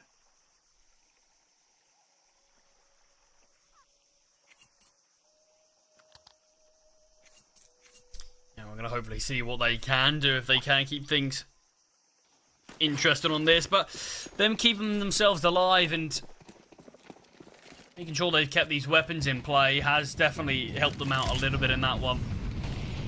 Yeah. But obviously they did it without an AWP. Remix is back on that weapon, but his biggest moment in this game so far has been with that rifle. Doc just pushing through the smoke here and still takes down Cyril. Somewhat reminiscent for his time on Dust, where he was looking to get those kind of creative openers. BNC. Free kill there. Taking all this space towards A main, and this has got to be the go call now for players to hit towards the B-bomb site. All of this control is gone. Remix, AWP in hand, gonna look to peek, but Myth Patini posted up in the angle, so ready for it. Reposition now seen. Ooh, drills in, playing in front of the smoke. This could be excellent. Really could catch him off guard. Yeah, Myth Patini just spotted though, so has to back away. Could get swung on at any point, so now it's going to be played. It's a bit more of a standard post plant. You can see just the desperation, but it pays off. XNS goes down through the smoke. Time's ticking. Yeah, they do have a kit at least on Reels in, but they're going to have to hurry things along. So sure there's a player here towards K, but it might not matter. Oh, great find from BNC. Is there enough time? Oh, he has just jumped. I hope there is enough time. I think he does still have it, though. Yeah. But a bit worrying. Close. Yeah, yeah. Very scary at times.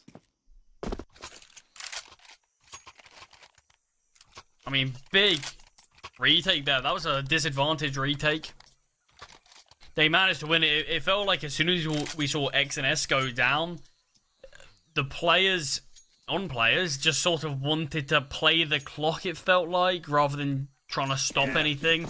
Yeah, a little bit. And in doing so, it felt like they lost a bit of communication in terms of how they were playing. Myth Patini swung first. There wasn't even the immediate trade, which there should have been. Yeah, it just felt a little bit off. But Spinny gets taken down in this one. Just for the sheer util. Yeah, utility's good.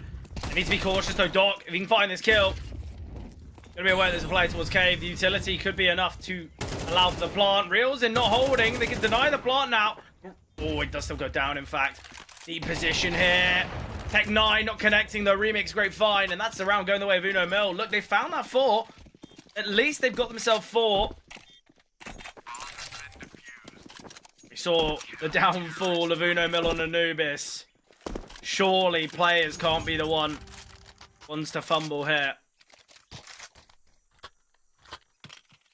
Yeah, I mean, that would be extremely, extremely rough for them to take, because, I mean, this game was mainly just dominated by them. It was a 7-1 scoreline. Uno Mille have around 3 rounds from sort of out of nowhere. It didn't feel like they were going to be able to make any changes. Sure, the rounds have come close, but at the end of the day, it doesn't matter how you win the rounds, it's just getting them. And like we said time and time again, bit of an ugly moment, but it's just getting over the line, isn't it? Yeah. I think now for players, it's the idea of, look, what was working so well for us initially? What gave us success in the initial portion of our T side, and kind of where has that gone? But this is the type of play that is going to yield that success. DZT, he's already in red room, and they don't have a Scooby, not a clue. DZT now. Find a simple kill, making sure he does get it. And now DZT, oh, it's going to be a crunch on the B-bomb site. DZT can actually take his time a little. He's going to get aggressed upon, though. BNC's holding, but DZT swinging. And now Cyril's in. It's got to go huge. He gets one. It's the dink onto DZT. That's an AK. He gets the kill, but sadly not. Last round, they're going to give it a go. Sometimes you can see these kind of crazy clutches, these fancy moments from rounds like this where normally you'd save, but ZMB, nice find. Now needs to deal with DZT, shadow spotted. Oh, and things get very interesting here. If Remix finds a kill onto Doc, doesn't, but I love the full stick. The full stick could be the way to go about it, but Patini denies players. They do still find the round. They deny Uno Mille finding 5, but pistol round goes the way of Uno Mille. Could be possible here. Yeah, I mean, it does feel like they've given themselves a lifeline at the end of that half, because the way things were looking, players could have run away with this one. And it was something we were saying, we feel like it should be a competitive showing. But players made it look as one-sided as it really gets. But at least we've seen somewhat of a resurgence. And there is still the chance. I mean, we saw how close the Anubis game did come towards the end. And it ended with this half scoreline. But Uno Mille pissed around again. Feels like that's their best bet for quickly finding an efficient way to bring themselves back in. And they're going to be doing so with a hit towards A. Yeah, Patini, though, nice find and able to escape. Not boosted up as well could be really key. It's just about whether Patini creates enough presence, but Doc has shown his hand. Now he can just tuck away, but he's searching for kills here. Not unnecessarily. Aggression from ZMB's nice. Deals with Doc. And now they just back away. They've got enough time to work with. There's no need to force themselves through that smoke. I really like this decision here from Uno Mille. A little bit nauseous looking at CMB. They're just constantly 180. Yeah, hopefully no one's got motion blur. Yeah. Or motion sickness, sorry.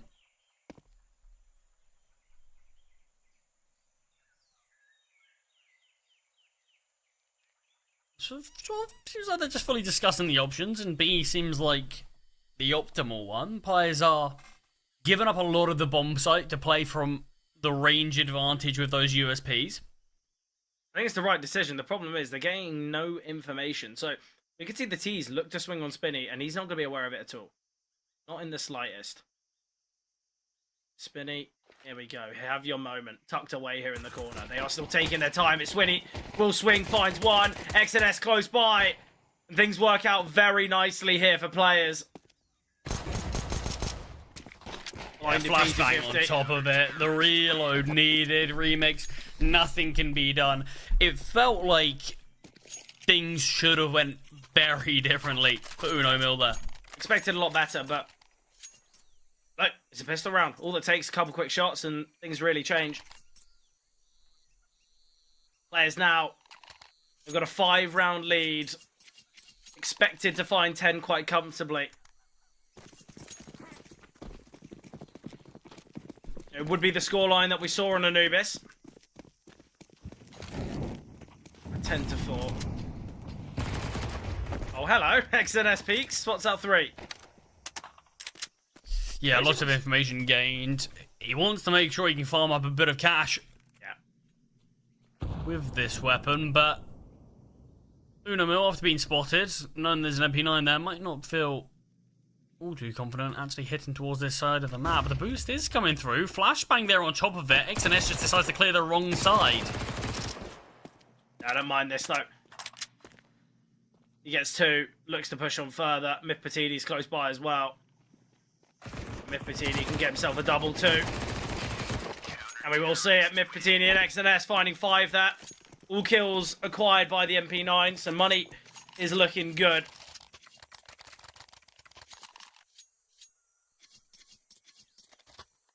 Uno Mille is do or die. This is now or never. You know, they lose this, players should have an easy route to 12, and a 12-4 scoreline is one of which you never really see a comeback from. I mean, it would be impressive to see. Yeah, not often. Ooh, bit of a team backstab there. I don't know why Mythbutini's even got his knife out that deep towards mid. It looked like a bit more damage onto XNS, as if he didn't do enough. Yeah, nice picks here from Uno Mille as well. Kills towards mid and ramp. Give them that advantage. They're taking control now. Whether they're ready for 2 here towards cave is the question, though. Honestly, this isn't even a position I wouldn't even mind players saving in this. Yeah, definitely. You know, you've got, 2 SMGs that you can bring across. Myth Patini. Drop that MP9 to a player like XNS. Give yourself a chance. I believe there's 2 rifles in middle. So I think maybe that would be the game plan, to go and try and retrieve them. Maybe they just want to deal a little bit more economic damage beforehand.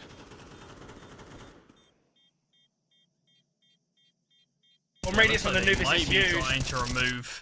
Yeah, I think this is the game plan. How many kills can you get? Doc could be a really interesting player to look out for. Finds a double. Upgrades to the AK will go down. But only having 1 player survive now. Mythbutini's searching for another gun. Not going to be able to find it.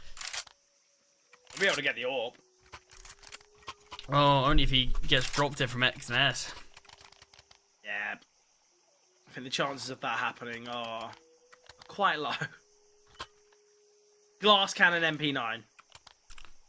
Yeah, it wouldn't be the best play. He's keeping his money high instead of dropping over a weapon. They got 4 MP9s in this round, which I really dislike, I have to say. XNS could have got an M4. Has been dropped one, in fact. Oh, it's the fast approach. Mythbutini's going to get so many kills here. But he's got 1 and dealt a lot of damage. Oh, reels in finding XNS. That is devastating. Yeah, even more damage dealt from XNS through that smoke as well. The issue is XNS's damage is unconfirmed. So they're not aware that 2 players are low. And Mythbutini being flashbanged as well might not be easy. Not sure what we're seeing from Dog. Trying to get the M4. I mean, I wouldn't mind spinning, actually. Once again, looking to do a bit of damage. Yeah, I it could be a good something play. like that, just because, yeah, you can just deny Uno Mille actually growing any sort of stable economy. But they're keeping these weapons alive, and of course, XNS and Mythbutini can both buy in the neck, so maybe not worth just throwing away that weapon in hopes of doing a bit of damage. Big round here, though. Players. They've had these MP9s a few times where they could have had rifles. They've had interesting buys throughout. They've got to show promise in this one. Otherwise, the continual saves mean nothing.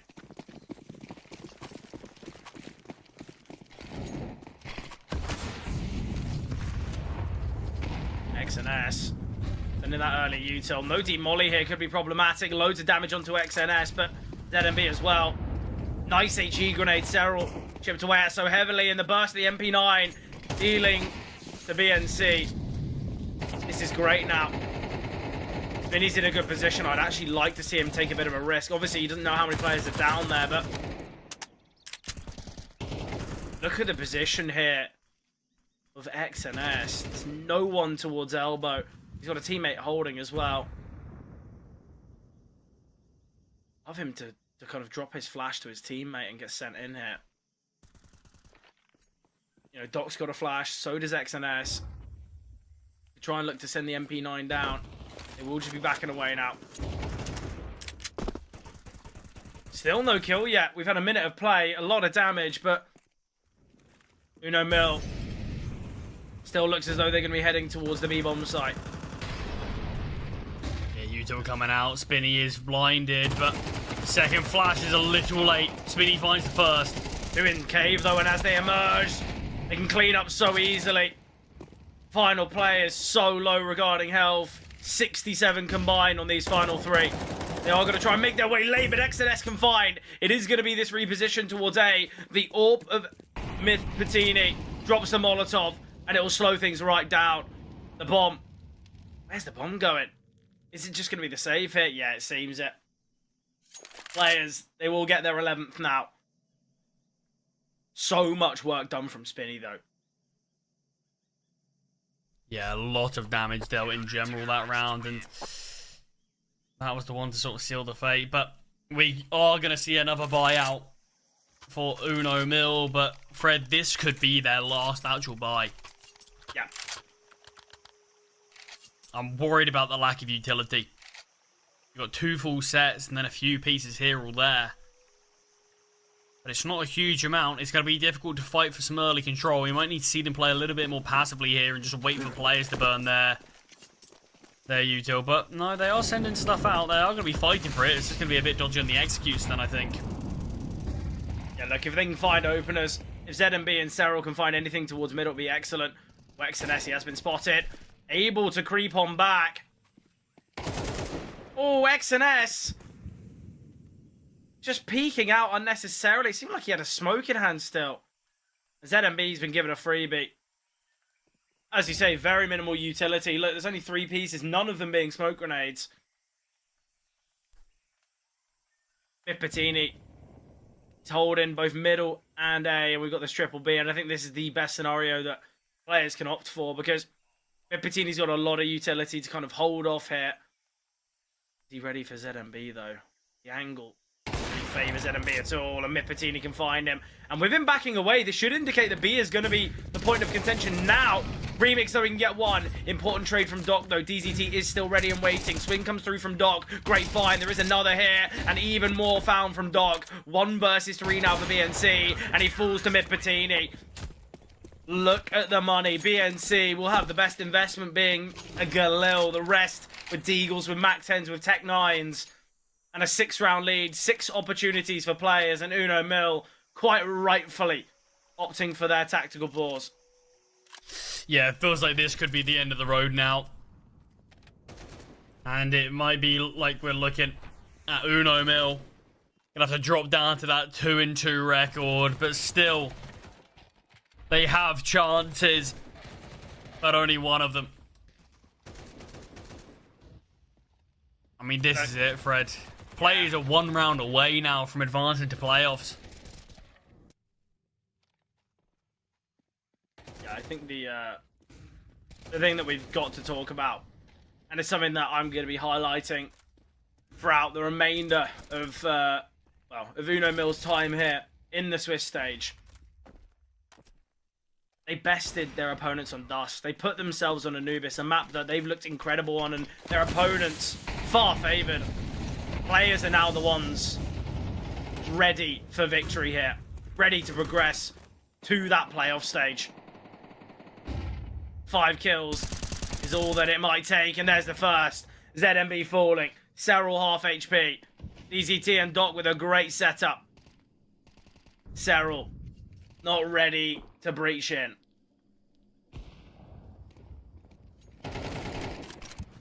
I mean, it's going to be difficult to find confidence to make a play. Because you don't want to be the reason that your team going to lose the game but already being disadvantaged. Your chance are slim, 40 HP, you've got a Tech 9, no util, there is 1 smoke grenade. Oh, and Doc's and there's another control. player gone, that's the bomb as well. Cyril's got to activate at some point soon. Smoke's faded now. This is your moment. Spinny holding. Smoke landing on the left-hand side, but if anything, this kind of denies Cyril his position, reels in, no, get one. Trade comes through, mid patini. Falling, great from Spinny though, finding Cyril. It's all on BNC. I said he's going to have the best investment with the Galil, but it might not matter. And he goes down to Spinny. A player that we said, that we highlighted, maybe not had the best of series. Spinny had good moments there, and Ancient was consistent. But that is it, Charlie. Players, they will progress to the playoff stage now. A well-fought victory, especially when you take into account their loss on Dust. After Dust, I just assumed Uno Mille had victory on Anubis.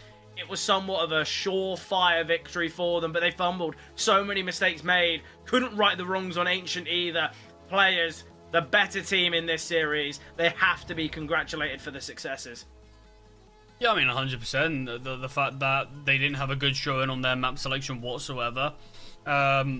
They kept things very interesting on Anubis. Sure, things were a little bit tighter towards the end, but they still kept on going on, you know. They were losing a lot of rounds. We had an evened up game from 10-4 up. They lost 6 rounds in a row, I think it was. Yeah. And yet still, they weren't phased by it. Eventually got their round, and then from that, they went on to win the game. Moving on to Ancient, it felt like it was just a matter of time. That first half was really brilliant. Slowed down a little bit towards the end, hit a bit of a speed bump in the first half.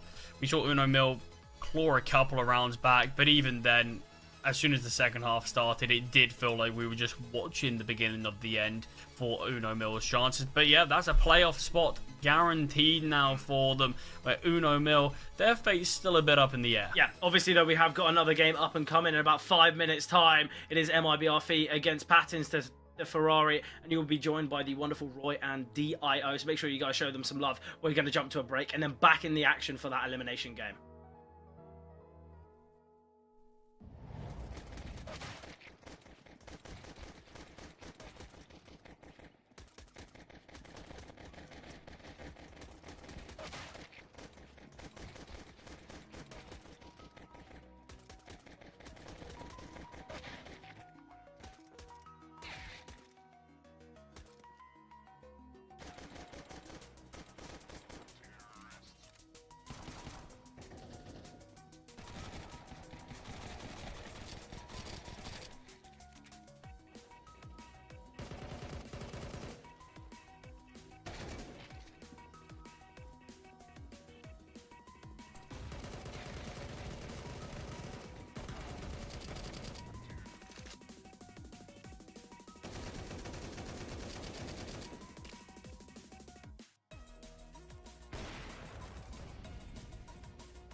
Hello everybody and welcome back to the final match here within the South America series for the day. It is I, Dio, and once again I am reunited with my good friend Roy, more than ready to bring some action, not only to your screens within the game, but also through the microphone for your ears to hear. Oh, let's go, by the way, because we are very close to that deadline. So let's go ahead and check a little bit about how the teams who are going to be developing this last match. Like you mentioned, we have the all-women's squad coming in from Made in Brazil. And also, of course, the Patins de Ferrari. We do have them at the ready right there. Gabby, Danny, Goddess, Poppins, and Younger.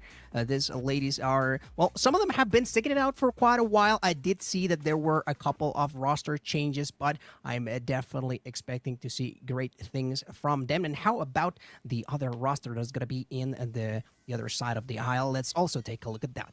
Let's see them, because there are some familiar faces. We got Cuts Moretz, we got Perez, we got Lube9, Premium, and Misfit. Premium actually coming in very recently, right? One of the more recent picks that we have coming in from this team, along with Lub, right? Misfit being the one right smack in the middle, and of course Cuts Moretz being the IGL within this because of how many times they've been here within the... Oh, never mind. It's actually not going to be... who was that? Who was it? It was Perez? No, Perez is still here. Yeah, Lube is no longer within contention. It's actually going to be wrecked now. So... apparently the casters are liars, ladies and gentlemen. Sorry about that, but let's go ahead and head straight into the map veto, where we cannot lie because, of course, it's the teams that who were the ones who chose this. Let's go ahead and head straight into it. Rapid fire, go right now. Let's head straight into it. Give me the bans. Give me the bans. We got Train, ban from MIBRFE. We got the ban on Patins de Ferrari for Nuke. And then the choice right here is from MIBRFE is going to be Ancient along with Mirage. The retaliation from Patins de Ferrari. Two very close quartered maps, but a bit of a difference right there within Mirage. Then we have the first ban MIBR on Dust 2. I agree with that. Then Inferno, thank goodness, leaving us only Anubis as the decider. So Ancient for MIBR, Mirage for Patins de Ferrari, and Anubis as the decider. Not really a lot of big maps that we're going to be seeing today, Roy.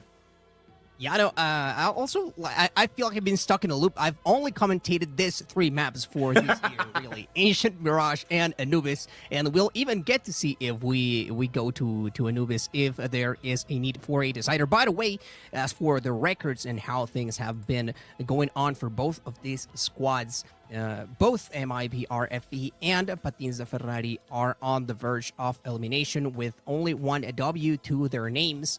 And a couple of losses that they've taken. A couple of them also have been in kind of a closer look than perhaps they were expecting. You know, MIBR did lose to the Bounty Hunters and to Shinden. And their match against Bounty Hunters did go 0-2. However, it was close maps all the way throughout pretty much. And for the other side, we did have the Patins de Ferrari losing versus Solid, and also in a close to 1 versus Tropa do Tacos. So this is how both of these teams have found themselves within, well, pretty much the final chance that they've got. But it seems like we are very close to seeing the action. So there is for sure a lot on the line. Let's see if both of these teams can bring their A game today.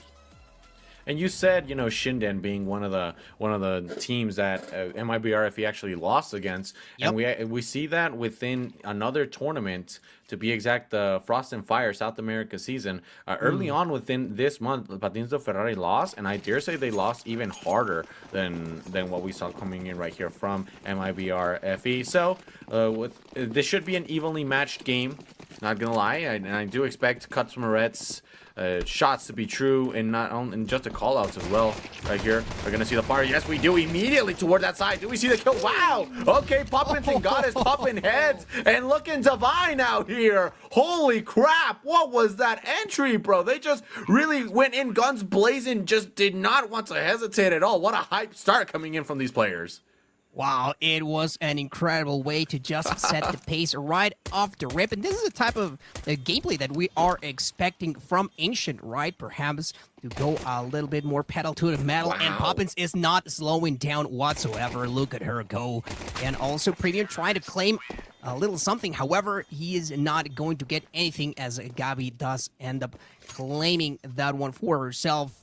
And that is all she wrote. Man, that was quite a fast entry, as you were pointing out, from the women at MIBR, and it was, like I said, just a perfect way to set up the pace and to get a bit of a jump start in what is, of course, like we have already pointed out, an elimination match.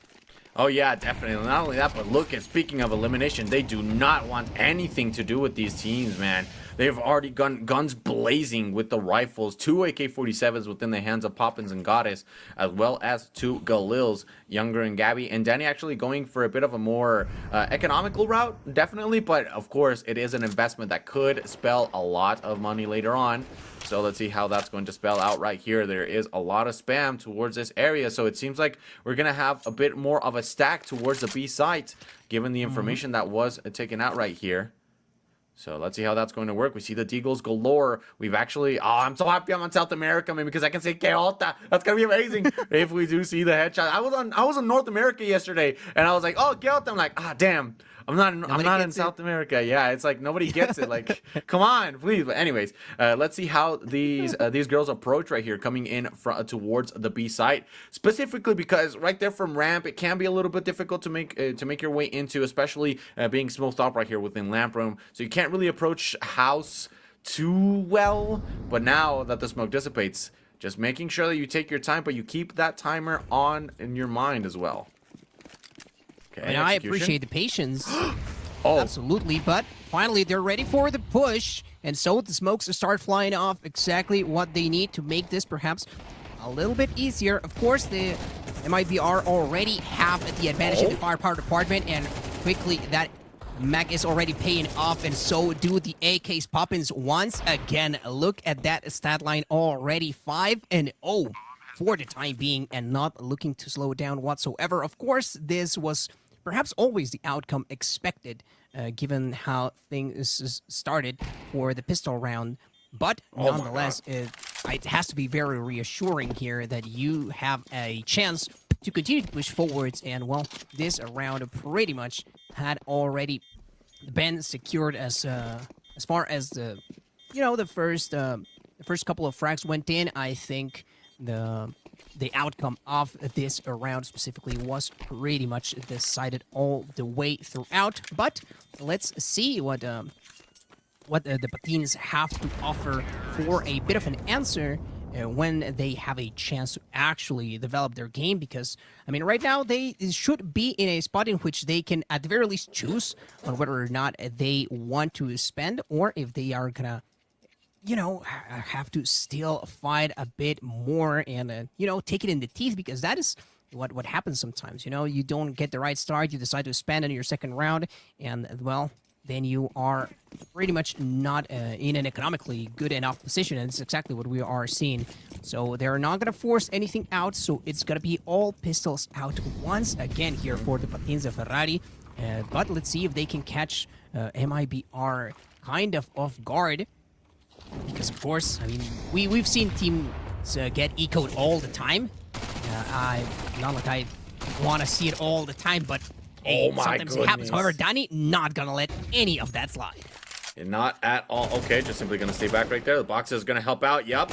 We're going to see the double shot. Do we see the headshot? Yes, we do. Okay, Ulta right there coming in from Misfit, but then Poppins pops some heads right here. Misfit is now out of the play. That HE's not going to hit Cuts Moretz. The only player that has been taken down at this point. Yep, they know exactly where he is now. So they're going to be having some pressure from all angles, but what a shot.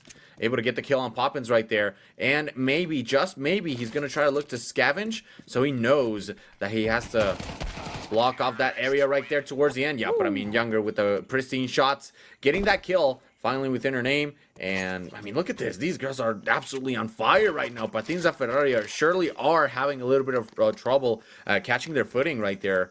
Within this game, because they have been just round after round. They're finally going to be able to get those weapons on deck, but you know, it better late than never. But sometimes those 3 rounds, they do take a heavy toll within the mental stack, man.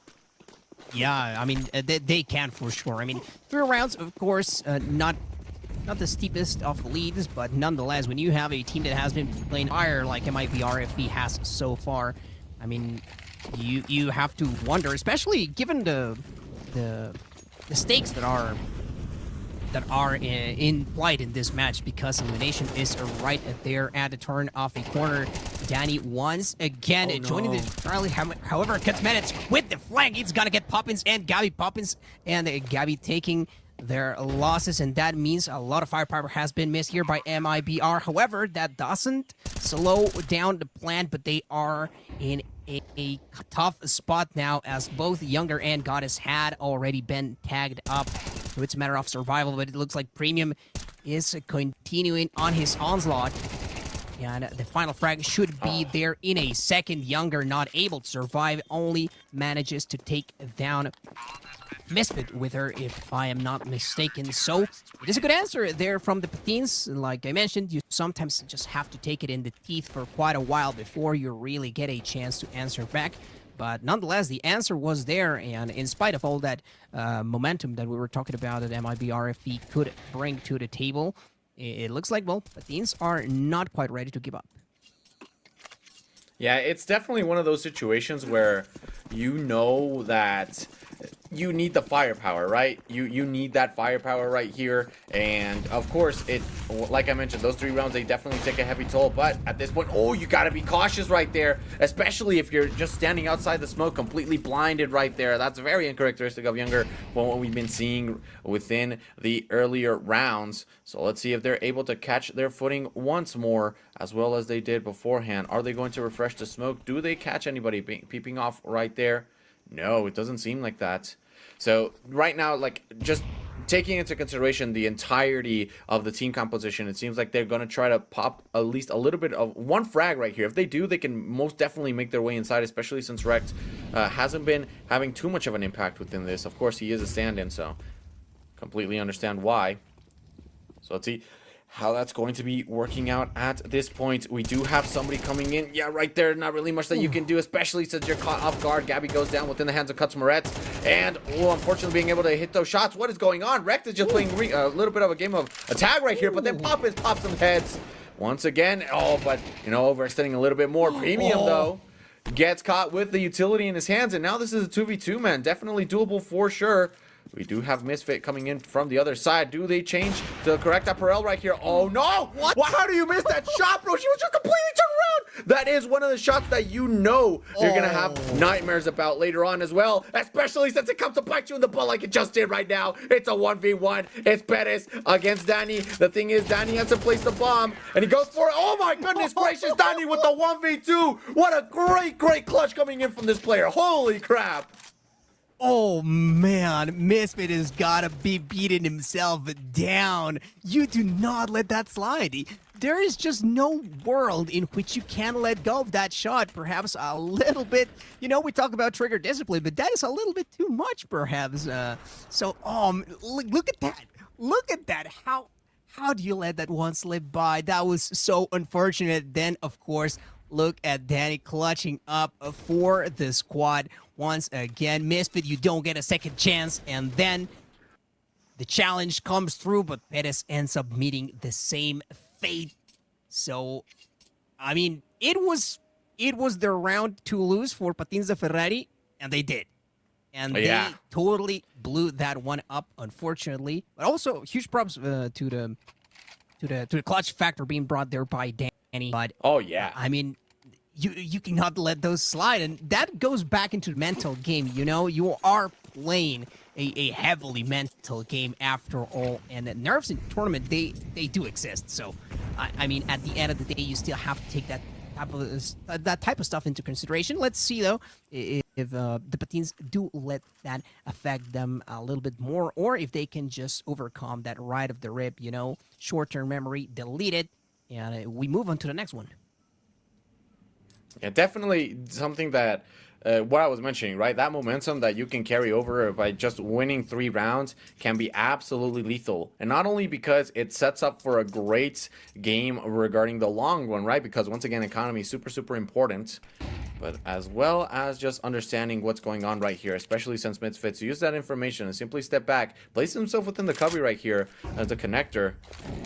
Is it going to work? We see the mollies being thrown out right there. They're trying to flush somebody that's not there, Roy. So simply taking this slow is going to be the answer. The little utility that was that Patins de Ferrari had is essentially, yeah, diminished entirely. The only player that has something is going to be Katsmaretz. And as I say that, he throws out that smoke.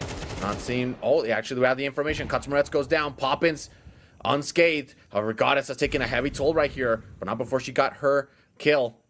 Let's see if we have something of a difference.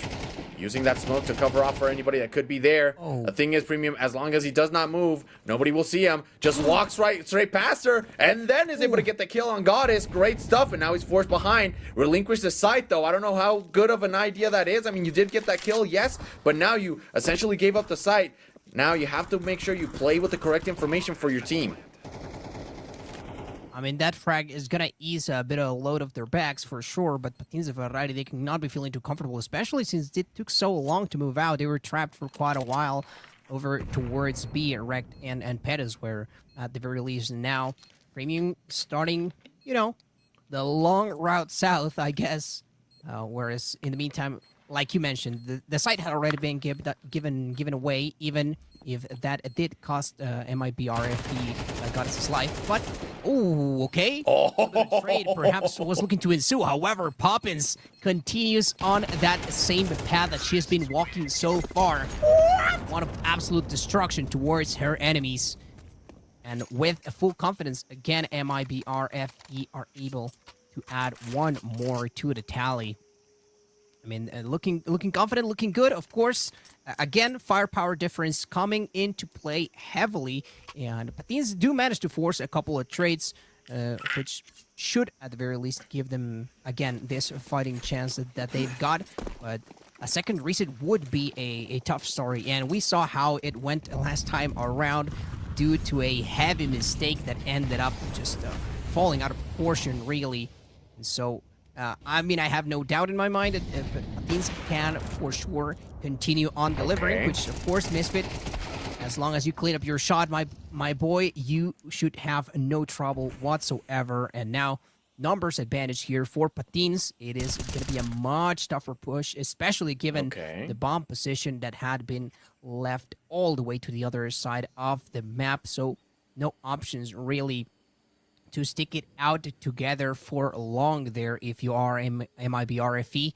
Whereas Patins, well, at this point, I think, though, even they cannot quite yet call it a victory, they definitely feel that they can start making this comeback happen. Yeah, I mean, they have the bomb right there. They're able to get the kill on Gabby as well. So, I mean, last player left alive is going to be Poppy. She is the top fragger for the server. Let that be known.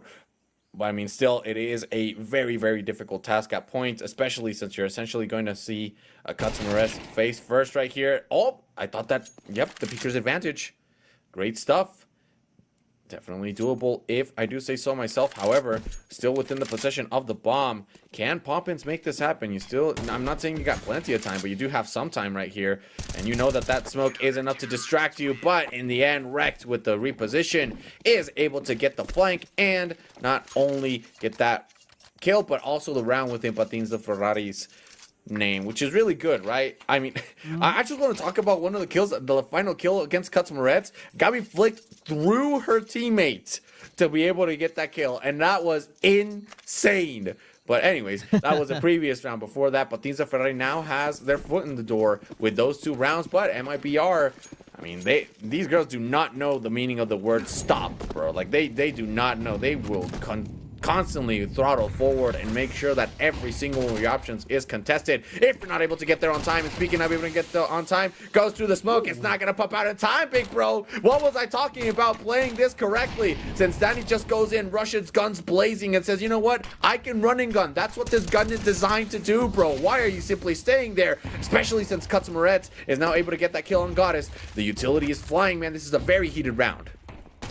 Very heated indeed. It started going quite right for MIBR. If he finally get herself a bit of an upgrade, Daddy tries to catch some luck through the smoke. That is not going to happen. Misfit, who I think is dead set on correcting the mistakes of the past and has been a huge contributor to Patinza Ferrari in their chance to bring it back once again, almost getting caught by a 1-2 punch coming in from MIBR FE. The plant goes through.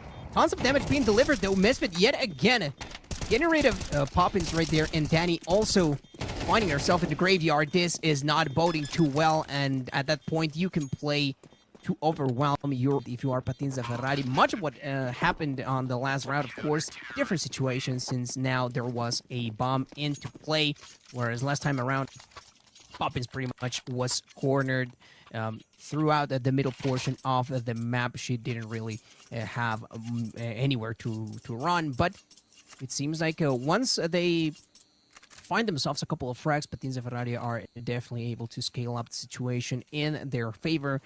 Well, that lends itself for a much closer match for sure, and that's exactly what we were expecting from both of these teams, right? Like, they should be pretty evenly matched at this point. Yeah, but well, let's see if Patins can continue to do much of the same, and prioritizing the elbow is something that you are always ought to do as a CT here on Ancient, and we saw exactly why. I mean, an absolute cleanup onto MIBR FE, and Goddess is not able to do much more. I think they were able to only do a single point of damage onto Premium, and well, about as clean of a round as you could ask from Pada Ferrari, and now they are within striking distance. Yep, definitely. We saw an advantage that was had right there from MIBR Academy. I'm sorry, MIBR FE. Really just go away in a moment's notice. They were 5-1 if I recall correctly, and then it was 5-2, and then right now Patinza Ferrari has been putting on the haul right here, making sure that they can at least claim, if not a bit of an advantage, at least the same amount of rounds as MIBR FE. So let's see if that's able to happen right here. We do have utility from MIBR, but it's not really working out too much within their favor. They already used a lot of it to simply be able to make their way through heaven, especially since Misfit is making up for that mistake that he made within that one round, man. That clutch round in which Danny was able to make her way through. He's making up for it by not missing these shots any longer. And speaking of that, will Misfit see the shot? No, he does not. Are we going to see him change to the sidearm? Not at this point. Poppins is able to get out of there immediately, taking down the Opper, and not only that, but towards the other side, Perez also went down within the hands of Goddess. So this is a 4v2 situation. Does he see the barrel of the gun? Yes, he does. That's going to be Rek getting the kill on Poppins, tying things up at least a little bit closer while the bomb goes down in the B site. Now, this is a bit of a moment right here that, oh, goodness gracious, could have been a completely different story had it been something shot that he hit. Goddess, I mean, hit quite heavily, but I mean, still within contention. Just wants to make sure that nobody tries to get any cheeky little kills right here. And, of course, Danny is able to stop Premium from even approaching. All I have to do is just play for time, man. Yep, Rek is not going to want to play that any longer because the bomb is now being... I mean, with little to no time, will they find each other? That is the question right there within the sniper's nest. No, yeah, it definitely heard the... Oh, no, unfortunately, they both went down. But definitely heard the Opper right there and said, you know what? Maybe they're still there. Maybe they're waiting for us. Waiting for the preemptive fire. Unfortunately, didn't work. But, hey, they have at least, at the minimum, They have a tie secured, man, and I think that's True. super, super important because this is their pick. And if they go towards the CT side, which you generally know that a lot of players within this metagame have on deck, this could spell curtains for the first map for Patins de Ferrari. Yeah, I mean, they for sure covered a lot of the lost terrain at the beginning, and we've pointed out just how much their teamwork has been cleaning up. But for sure, I agree that even in spite of all that, MIBRFE could definitely still find a way to just plow through their CT rounds and make this one to go in the bank for them. Also love that in the previous round, you saw the win condition was right there, so you retreat. You did not take that challenge. There is no need whatsoever. The time it can do its thing. And so, like you mentioned, this is how MIBRFE find themselves, at the very least, with a guaranteed tie for the first half of Ancient. Taking their time to run the boot back together here. The T's moving towards the rightmost portion of the map. Whereas Patins, they are still set up. Looking comfy. They have a player watching over mid. That is Misfit, of course. We've seen just how much work can that man put with an up in hand. But now it seems like it's going to be a heavy ramp approach right here. No safety net on any other portion of the map. Bit of a gamble, if I do say so myself, but they welcome the challenge, and MIBRFE strike first. That is crucial, absolutely. However, Perez, even through the smoke, finding a couple of lives, and that is so important, as now they have player advantage right here. Again, it does not deter MIBRFE from getting the plant, which they've been so consistent at doing, and that is one skill that you have to develop as a T, and the traits. Another skill that is going to come heavily into play. Younger setting up. Wow. Yet another trade, and almost the cleanup. The 1-on-1 is right there. Misfit gonna have to go big for this one, and he will get it done just in the nick of time. Gets rid of a Younger that was already plenty lit up, and he knows exactly what he has to do to guarantee the round for his team. So, you said it. We are at the verge of an even situation, and we are at the tail end of our first half. Yeah, this is really what you want to see from a match that literally decides who stays in the tournament and who goes, man. So, of course, it has to be as close as can be. The best thing that we can aspire for if you're Patins de Ferrari is a tie. But, I mean, with MIBRFE's arsenal right here, it doesn't look like it's going to be very promising, to say the least. And especially since we have so many players prime position. No kills right there coming in from mid-part. But then once again, Misfit, what is going on? She was just standing there at nothing. And once again, it's Gabi the one who's able. I don't think it's a Misfit thing, man. I generally think now, genuinely, that it's something that Gabi has, man. She just has Ultra Instinct on lock at this point. 2 players remaining within the site. Will we be seeing the shots being fired off right there? Yes, able to get the kill on Cutsmaretz. Is a headshot ensured? No. Younger does go down. We only have Gabi. The player who has been absolutely on fire gets lit up quite heavily, but with Galil in hand, it's definitely doable. Just one headshot, man, is all that is needed in order to secure it. But no, Perez comes from the right and says, you know what? Let's end this in a draw.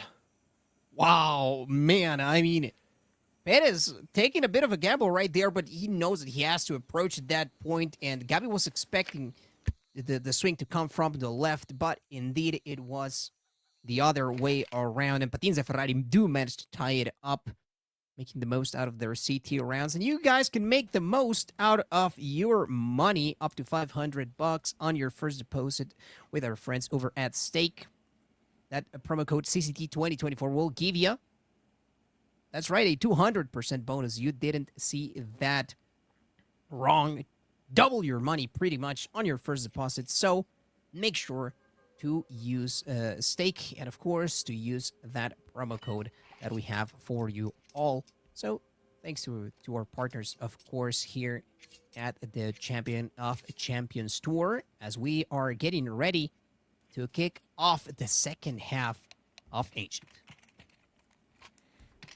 Hey, you know, just a little bit of a small pause right here, making sure that everything is in order. But yeah, I mean, going 2-2, I'm sorry, 6-6 within this is definitely something that if you're Patinzo Ferrari, you want that to happen, right? You want that to happen because this isn't your pick. Going off Tide is really, really good, given the circumstances, right? MIBR just had a phenomenal first 3 rounds that really led into them claiming that advantage. If they're able to claim this advantage once more, I think that Patinzo Ferrari is actually going to think a little bit more about it, because the reason why they were able to get the first 3 rounds within this map is because we actually had a force buy within the second one, and that just started to spiral out of control. You really want to think twice about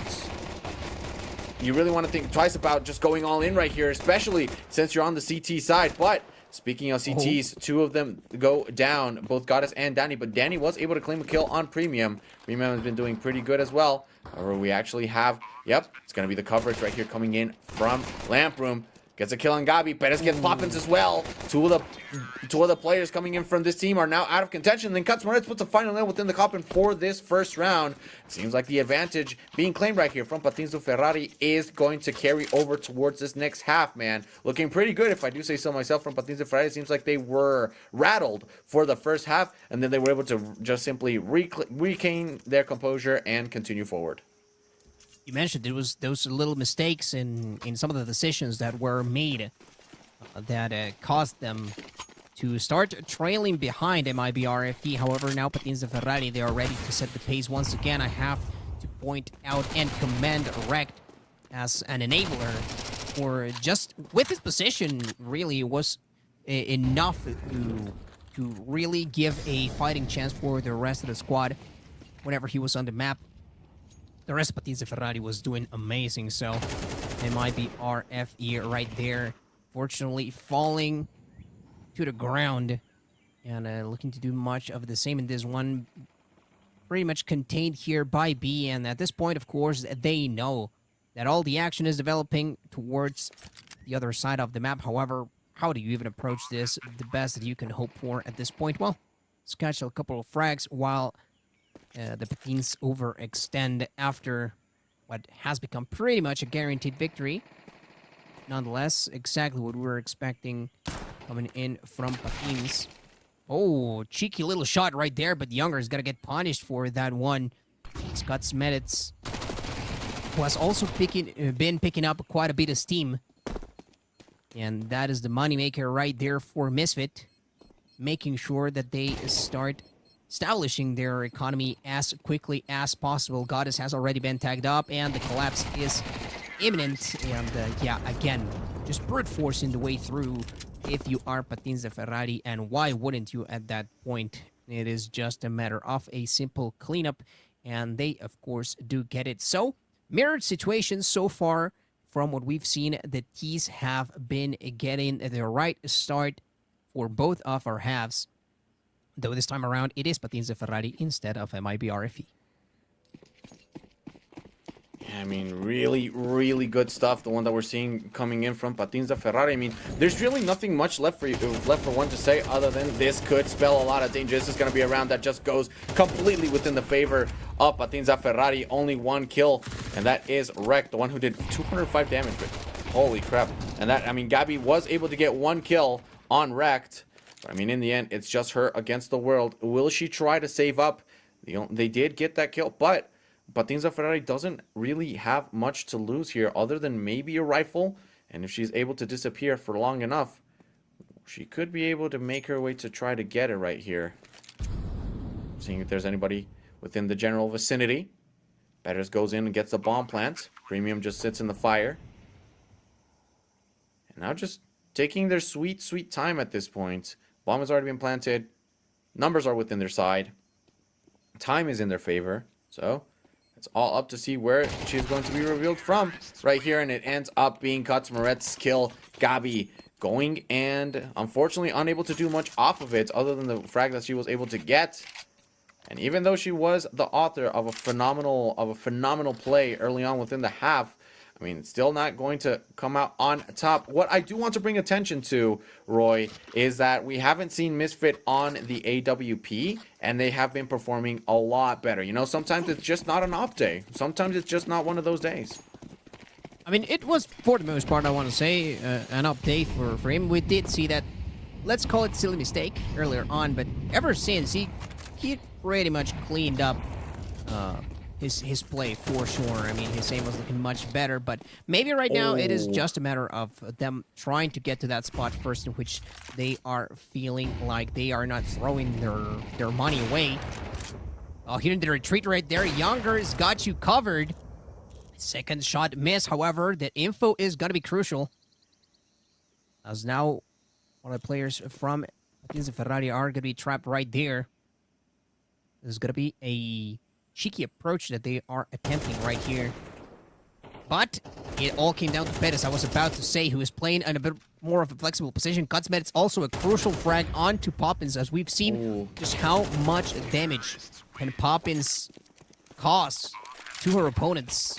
So not letting that become a factor whatsoever. Patins de Ferrari continue on a tear here. They reach double digits already. And they are looking dangerous and close to being able to close. This might be the start of a last stand here for MIBR FE, though I think they definitely have different plans on the table for themselves. But it is going to be a round in which they're going to have to play with a little bit of austerity. Not many expect being enabled for themselves. MIBR FE in need of big plays right here. Oh, getting tagged up. Misfit, that was a bit of a jump scare. And the aggressive play coming in from Danny. Though it was quite risky, as there was an angle coming in from Rekt, who could have also punished that. So perhaps a bit of a rushed decision right there, or just willing to make that trade, though they are not able to get even a single frag out of that interaction. So MIBR FE slowly but surely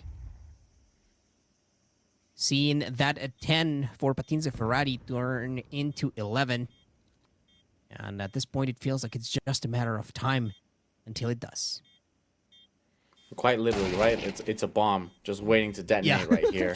And it's Exactly, Gabby no longer within contention. I'm sorry. It's only Gabby, once again, the author of the previous survival rounds, man. It's so rough sometimes to be able to just try to continue to get these clutches constantly throughout. Sometimes it's just not even a possibility, right? Just taking everything into consideration. They are going to be hunting her. Bettis does go down. They're going to be on the prowl right here. Do they find her? Yes, they do. That's Premium with the kill. And, I mean, as much as you can hinder their economy, the better, man, because there's really nothing much left for you to do other than to try to continue to push this advantage that you have if you're Patins de Ferrari. Playing it throughout the previous rounds, their positioning has been great. It seems like they're just getting the reads on where everybody is. And I wouldn't say, like, it's a difference between, like, crosshair placement or anything like that, right? We did see the AWP within Younger actually start to make a lot of a difference right there. More impact within the rounds, but I mean, in the end, it's just the fact that Patins de Ferrari has been playing a lot more aggressive and really not letting the positions from MIBRFE start to gain that power that they had previously, right? And now this is a change as well within the sides, right? Because ever since we had the side switch, Patins de Ferrari has not lost a single round. They won every single one of them. So it all really boils down to the fact that maybe they're just not used to playing defense, right? And that's something that we've been seeing quite often here within the South America side, that sometimes defense is just not what's best for them. Speaking of the which, seems like Goddess has been able to get a good grasp on it though, because she's able to get that kill on Rekt, claims the AK-47, and now defense should be at least a little bit easier if you're able to get those head taps. This is going to give a chance for MIBRFE to perhaps reposition.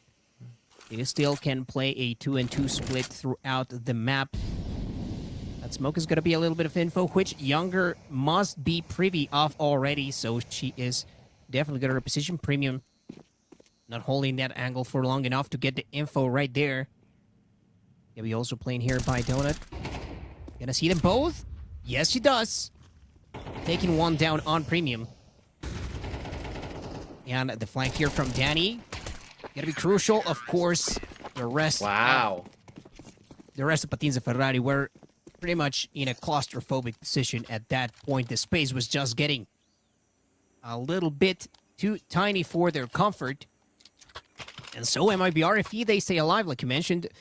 Patins and Ferrari, they had yet to lose a round throughout this second half, but finally they do. However, it's going to have to be a mean streak coming in from the Made in Brazil squad because, oh man, it's tough. I mean, Patins already only a couple of rounds away from victory in this first map, and of course, this does not decide at all for how this match is going to go. But it definitely, it's at the very least a blow to the morale of either squad who ends up being on the losing end. And of course, MIBRFE having a chance to pull off an impressive comeback for themselves. And perhaps you mentioned it took them a while to get accustomed to the defense, to the pace that they are supposed to be playing, because we did see MIBRFE play with a lot of proactiveness, right? They like to hold forward, they like to go for those challenges, and sometimes, of course, you have to play to your strengths, right? Oh, what a clip right there, Younger. Gotta catch one, but Cuts Medits definitely answers back right. A glimpse of Cuts Medits, gonna clean that one up, and the trades continue. But the numerical advantage ends up in the favor of RP, and wow, what a way to answer right back. They know what's at stake. On MIBRFE, they are still here to play. Yeah, this is a really, really good display of skill coming in right here from MIBR. Especially since they said, like, hey, yeah, maybe you did get a good advantage. Maybe you did get that ball rolling. But you know what? We're more than capable of stopping your momentum dead within its tracks. And especially after that round, after we saw great synergy coming in from the girls in a blue, it's definitely going to be something to take a bit of its toll, if I do say so myself, within the mental state, because this is something that we've been mentioning quite a lot I mentioned quite a lot within the other stream as well, that sometimes you win first because you're able to get within your opponent's minds, right? So that's going to be super important right here. Do we have the flash off coming in from anybody else? Yes, we do. You're going to see Goddess right there, just completely flashed. Has to drop down, yep, at that point. And unfortunately for Misfit, not really going to be able to do much off of it. See it towards the other side. Dani gets a refrag on her teammate, Goddess, but then Premium gets one more. And now things are tied up, man. 3 players against 3 players. However, the T's are very much reunited, while as the CTs are a little bit more dispersed, right? So, I mean, if we do see something happen, it's probably going to be here within the B site, especially since the forces are not getting concentrated. It is Younger against the world. Does she see the player coming right in through there? She does not. Oh, no, that was definitely going to be an issue, to say the least, right there. Oh, Wrecked actually getting hit with the dinked. But the thing is, it was a wallbang, so not really going to work out much within their favor. Smoke already dissipated, doesn't expect somebody coming in from the molly, and does not expect a refrag either. Gabi goes down. Do they expect a player coming in right here from house? Doesn't. Yes, it does seem like they are. Gets the perfect angle for Premium to be able to expect the wide swing. And that is going to be game point, Roy. One more round for Patins and Ferrari, and they're able to win it. Unfortunately for the girls in blue, it doesn't seem like their economy is on their side at this point in the game. I mean, they have they can put up a fight for sure. It is just not going to be uneven with those AKs, and especially that up that Misfit has brought to the table. So here's is the chance for Ferrari to put a dent first in this match. And they decide to take their efforts towards A fast enough. Must already be aware of it. She gets a couple of shots in, not even getting the frag. That could end up being massive. Poppins ever this late. It does get at the very least one, but this is not enough to slow down the push, and this is all but a guaranteed plant at this point, as the smokes do enable that. Look at that, how MIBR playing this one very up close, and I said pretty much a guarantee, but this is where there is a bit of room for leeway right there. The situation tenses up. Singles are hard BRFE to deal with, especially when you have only F from Haas on an MP9. Still doable, but oh no. not getting a chance to take the shot, and that is going to cost them Pettis. Ends up getting both of the last eggs, and that is going to give Patins and Ferrari their opportunity to strike first, as they do claim our map number 1 here in Ancient, and that is a big W because not only does this take away some momentum that we were seeing earlier from MIBR, but also they've got a W on their opponent's pick, which of course goes without saying is massive. Yeah, definitely a very, very important pick because, well, you know, you generally want to go towards the area where you feel the most comfortable in, right? And if Mirage is your first pick, of course, that's going to mean a lot for you because, once again, the mental game, like, okay, we're in Mirage, we know what we're doing. We can talk stats a little bit after this break, right? See how well they fare, both of these teams fare within this map that is as old as time. Not Dust 2 old, but very, very old as well. But regardless, we will be heading into a bit of a small break so we can talk about how back in my time, Mirage actually didn't have Firebox. And yeah, anyways, just send us to a break out here.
Well, won't you look at that? We are here once again. Thank you so much for the patience. Just narrowly made it in time, by the way. But hey, here we are to take a look at our second map in this match between Patins de Ferrari and MIBR FE.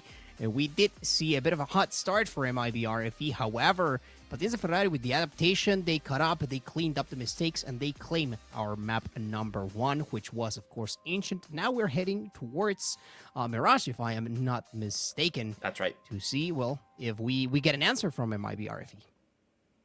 Yeah, let's see if that happens, because Mirage is one of the more punishing maps from the CT side, right? I mean, I think like on a scale, it should be like the third most punishing map whenever you're on CT. That it's heavily favored, right? Because I think the first one would definitely be Nuke, and then you got Dust 2, and then I think it would be Mirage, right? So it's definitely one of those maps that you want to play super, super well on the defense. And we saw that both of these teams struggle a little bit within the defensive side. MIBR a little bit more than what Patins de Ferrari does. But, I mean, in the end, I think it can work within their favor if they try to run with the advantage while they're on the T side. We already saw it once, Roy. Happened pretty well for MIBR. They were the ones to take a good advantage, starting off strong within the first game. Within the first map, sorry. And then, you know, Patins de Ferrari just slowly but surely started to creep up on tying things up 6-6, and then just running with the victory over on Ancient 8-13. We did see very, very strong glimmers of like understanding towards where Patins de Ferrari wanted to go. The counterattacks hit, but then immediately after, Patins de Ferrari would adapt, and it would be a completely different story, one that spelled doom right here for MIBR FE within the first map. But second map is going to be a lot different, because not only is this the map pick coming in from Patins de Ferrari, but regarding the stats, I mean, it's a completely different story from what we have. Just take the word, because I want to see.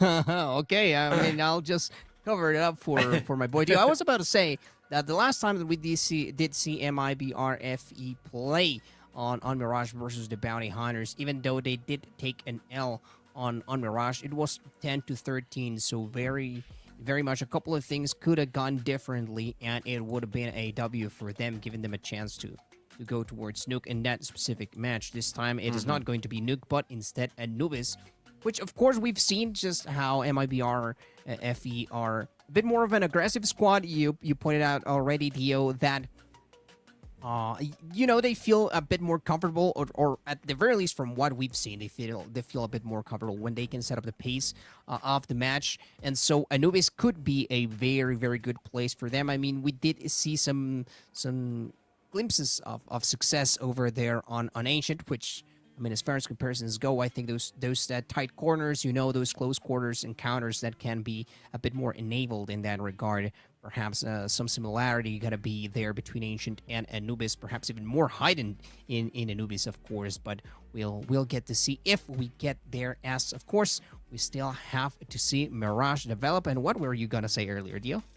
Oh, that actually Mirage is one of those maps that both of these teams know how to play super, super well, right? So coming in from MIBRFE, it's actually their most played map, but it's not the one with the best win rate. The best win rate would be Overpass. Overpass, my beloved. En este stream nos gusta mucho Overpass. But, I mean, Mirage with the 38.5 win rate, 26 times played, 10 times won. And their biggest win was actually against the W7M, right?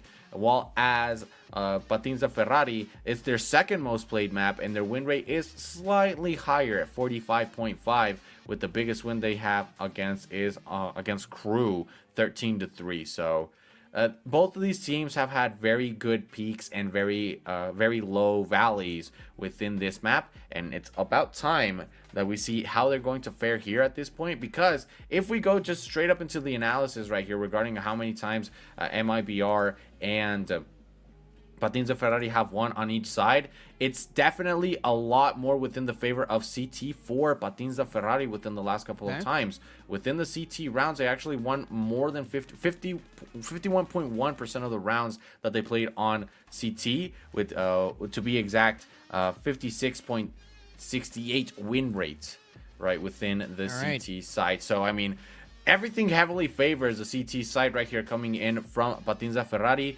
whereas it seems like, yes, MIBR does have just a bit of a slight edge within the CT side, but then T is, of course, a lot closer. So I think that within a game as complex as can be, if it is generally one-sided towards the area where you know that you tend to win on, it means that you're either completely annihilating your opponents while you're on CT, or you're having such a hard time on the T side that you're struggling sometimes, and then you're able to recover yourself on CT, which generally is what people tend to say makes this a CT sided map.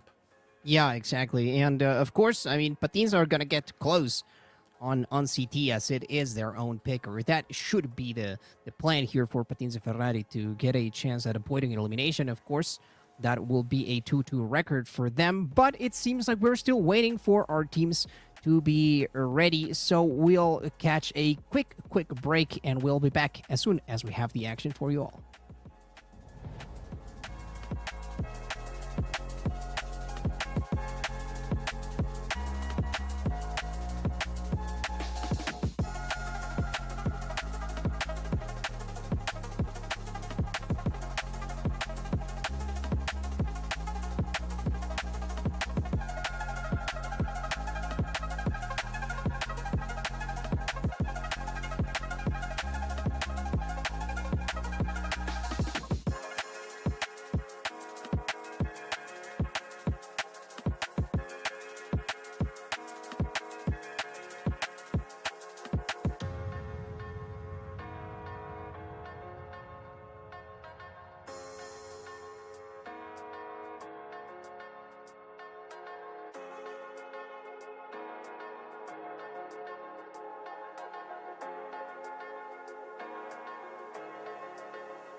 I wasn't just about to start in Spanish because I got Skinny. Why would you do this to me, Skinny?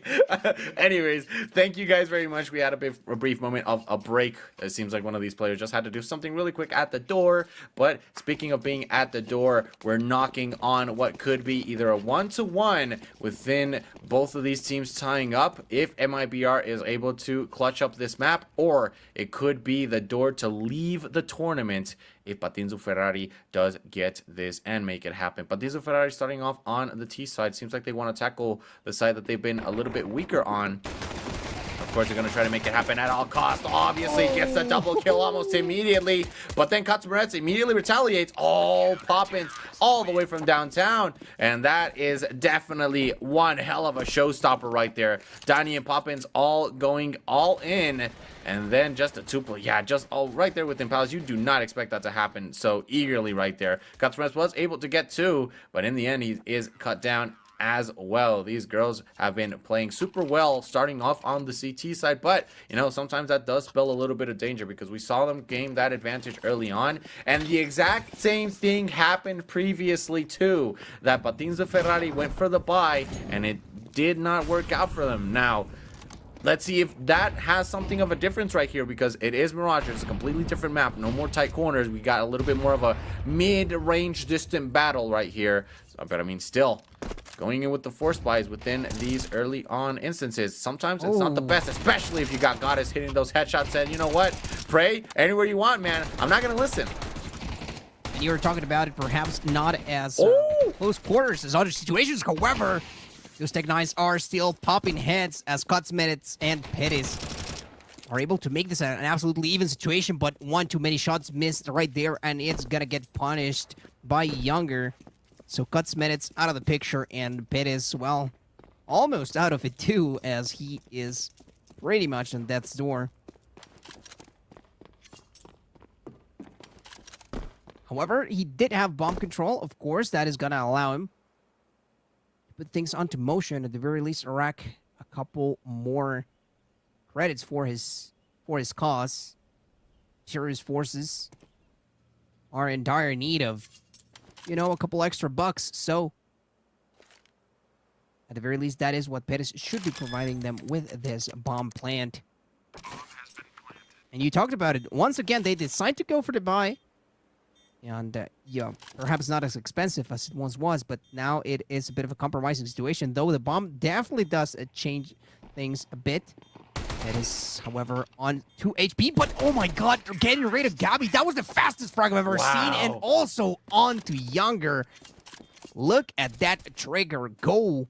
You do not need anything else. I mean, the survival is there. It is what a clutch coming in from him. Yeah, and not only, I mean, the fact that Kutzmaretz was also able to get those 2 frags towards the other side, and just look at this, like, oh my god, the fact that he caught her jumping too, and then just immediately knows that he has to go out swing with the preemptive fire. Not only does it put a stop towards MIBR's rolling momentum that we've seen has been quite lethal at times, it definitely brings just something completely different right there. Kutzmaretz does get the kill on Younger, but then pops 2 heads immediately. Keota! As well as specifically because, just look at this, man. 1 shot, 1 kill everywhere coming in from both of these players. Misfit finally putting a stop to Poppins, who has already done so much damage that now Patini Ferrari is between a bit of a rock and a hard place, forced to slow things down a little bit more before they can proceed. Answering fire with fire here.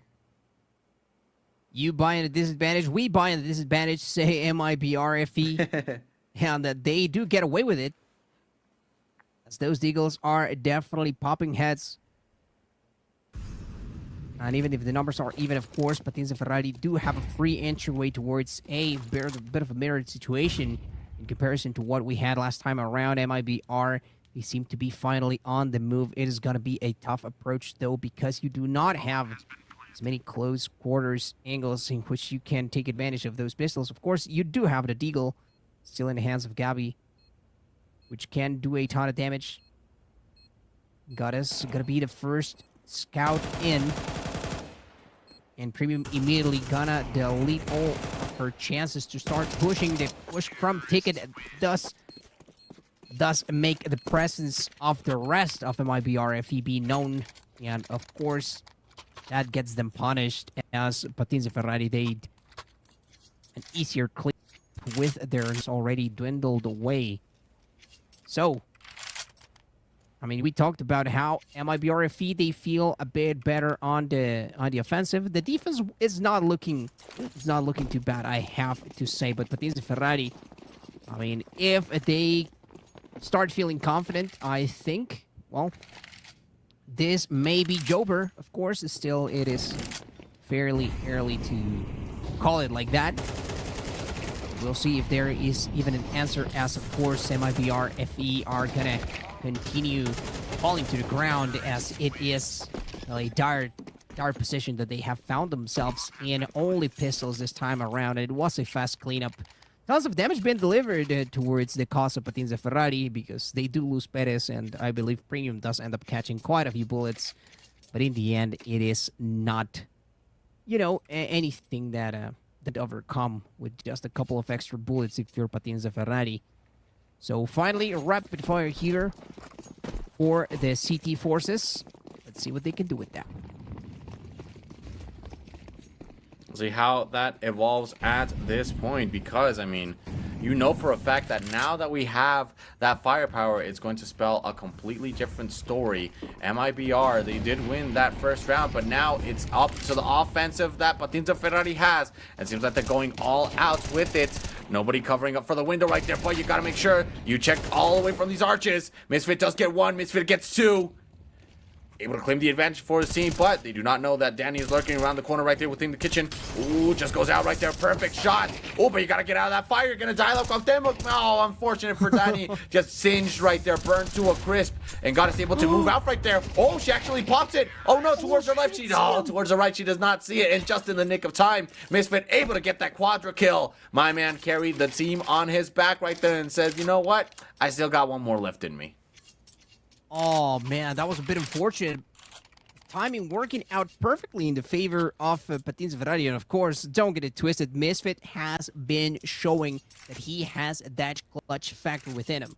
So, it is no mistake. And it seems like we do have a bit of a missing player on behalf of MIBRFE. So, perhaps we're going to have to take a couple of couple of minutes right here. We'll see if they do make it back into the server fast enough or not. Nonetheless, I think this is time that, well, MIBR FE could very well use to re-strategize in how things have been going, because we talked about it. Perhaps it is a CT-sided map considered so, but you are required to also, be able to know how to bring it back during those said CT rounds. So let's see what they can do, as Gabby does indeed make it back into the server.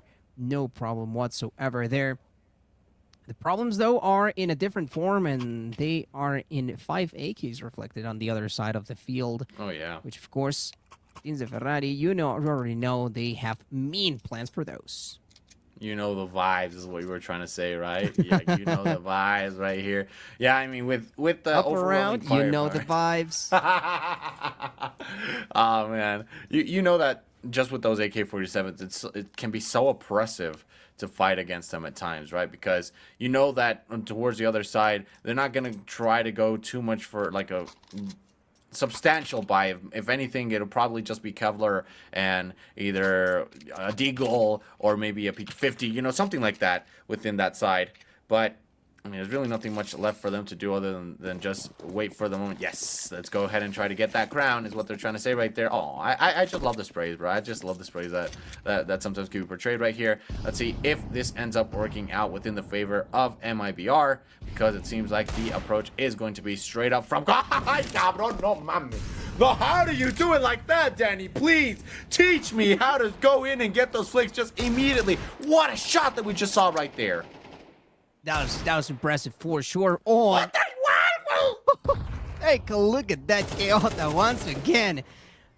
Not for naught, however, Danny does get a little bit overzealous on the movement forwards towards connector, and she's gonna get herself punished. Goddess should have an idea of exactly where the pressure is coming from, as, yeah, she got the call out earlier that Premium was over there by the Palace side, but Pettis does choose the right timing to make it out of connector right there. He Poppins. Oh, well, he definitely gets to punish him. Incredible stuff. However, she does end up losing Gavi, so it is a one-on-one, but this is an AK'd out Poppins, and you know just how dangerous she can be, and she indeed will get the clutch and deliver victory for this round towards her squad. I mean, it was impressive showing of skill all the way throughout. Those deagle shots were clean, my man. And the rest of the information flowing out in such a way in which MIBRFE were able to capitalize on that. And those fast reactions alongside that teamwork definitely made the dreams work right there. And we were talking about it on a couple of previous rounds that Misfit does have that clutch factor, as we do see him hit a nasty shot right there. But hey, it looks like MIBRFE have got some of that going on as well. So, as they do find themselves down in numbers, let's see what they can do, because it's gonna be a bit of a comeback right there from them on this round number 7. So, a ton of damage been delivered, so this should at the very least make the job a slight bit easier, as they do have rapid fire now. They spot quite a few targets. Look at Goddess and Poppins go. That ramp approach did not go as expected for Patins Ferrari. We see Premium go in and get the kill right there. Poppins is now out of play. However, we do have the AWP within the hands of Younger.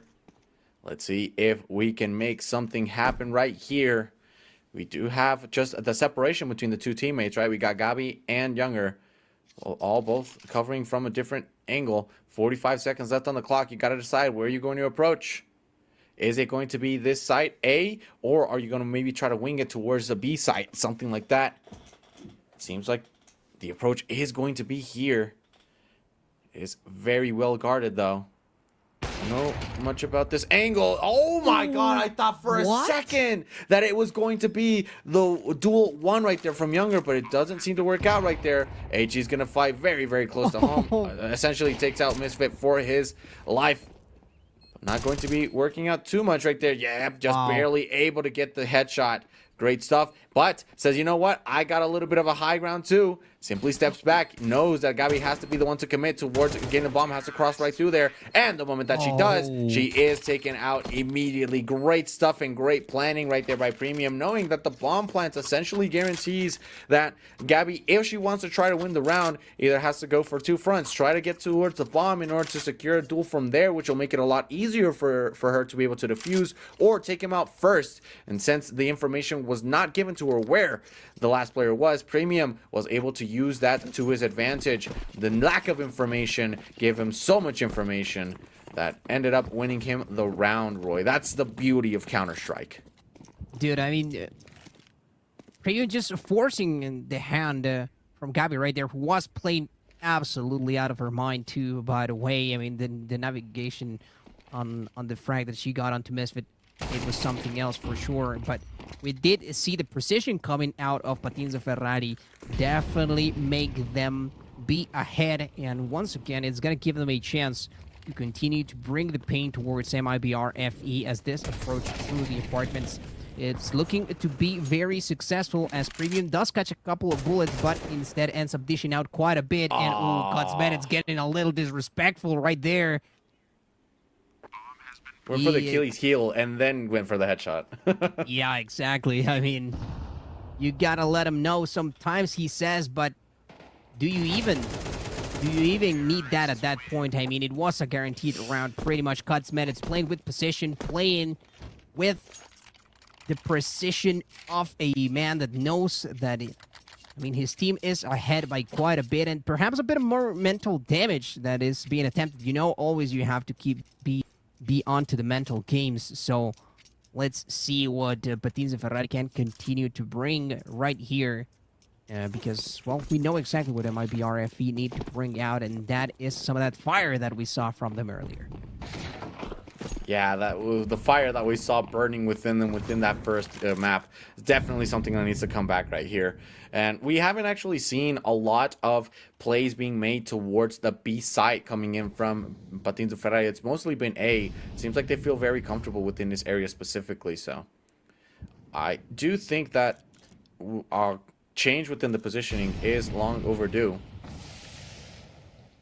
Simply because of how well Patins of Ferrari has been playing this out. Will we see the barrel of the gun? Will we see a flash? Will we see anything? Yes! Younger goes in, gets a kill on Misfit, who peeked after the flash went off.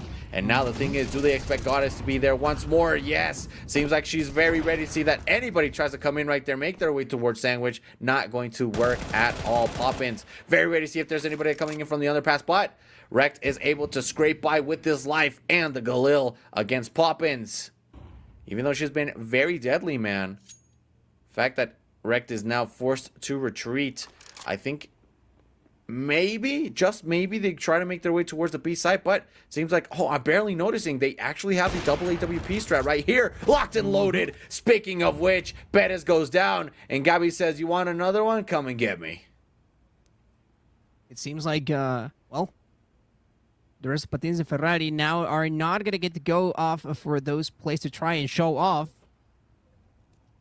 They're finding out what happens when firepower is evened out, and we've seen this previously from MIBRFE, so definitely, again, that extra fire being lit up within them.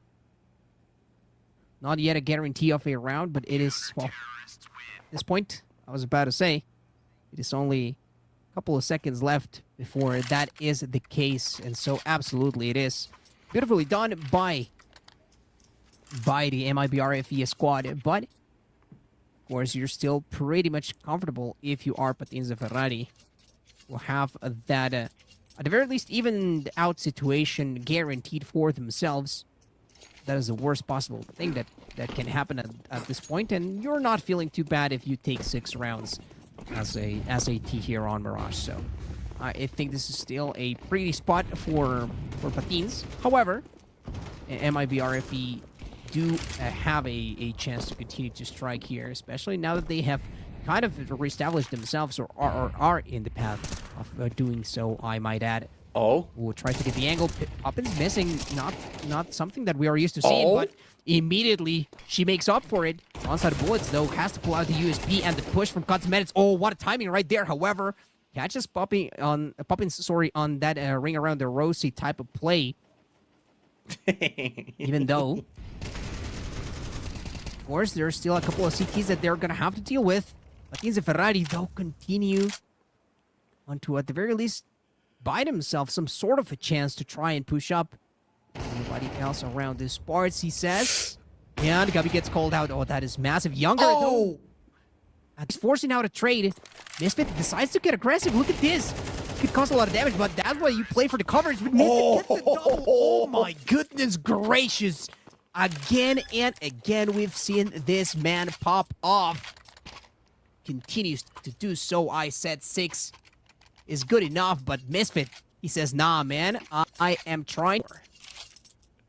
Did you see that Gabby actually shot the butt of that guy that was just there? Like, he was turning around and just barely saw like pixels of the thigh. And she said, yeah, you know what? Bam, I got you. It reminds me of that scene from like Bad Boys 2, I think it was, where he gets shot in the butt and then he can't sit down and he can't explain it to his wife. Like, imagine that, bro. Like,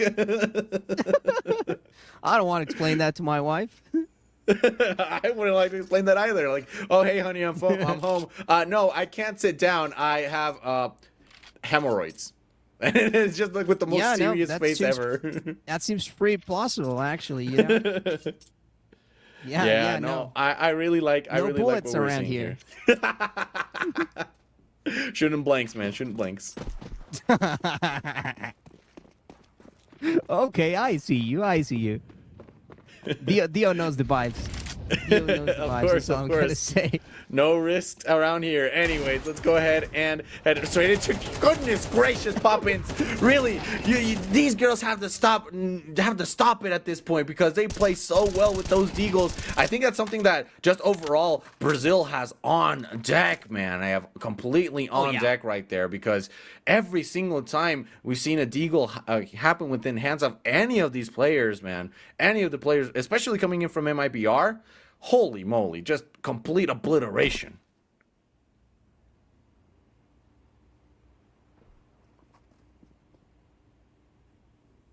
Taking things slow, too.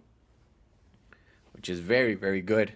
Specifically coming from the team that is, you know, within a bit of a disadvantage, if I do say so myself. I mean, you have Goddess and Gabby with the rifles, cuts Moretz as well. Ooh, I'm about to come out right here. I'm about to pop out. Yep, great stuff. Simply putting a stop right there. Ooh, but at the same time, I think it could have been a little bit better if you played for time. Simply because the player that was last left alive is going to be Misfit. Does he know where Goddess is? Oh, no, that's going to be rough. That hits home? No, I thought it was a molly. No, it's a smoke. Okay. And it seems like he knows where she could be coming from. I'm going to go and get the plant right here. Baiting it out. Yes, perfect play right there from Misfit. Knows that the moment that he could see that bomb could be heard that was about to be planted, could try to bait somebody out right there. And now we're heading towards a side switch, Roy, in which Patini Ferrari is guaranteed an advantage, and MIBR is on the possibility of making it either a 9-3 or an 8-4. You want the extra round because, you know, it can be a little bit more difficult to defend and attack here, but at the same time, if you lose it, you still got the 9-3 curse within your side.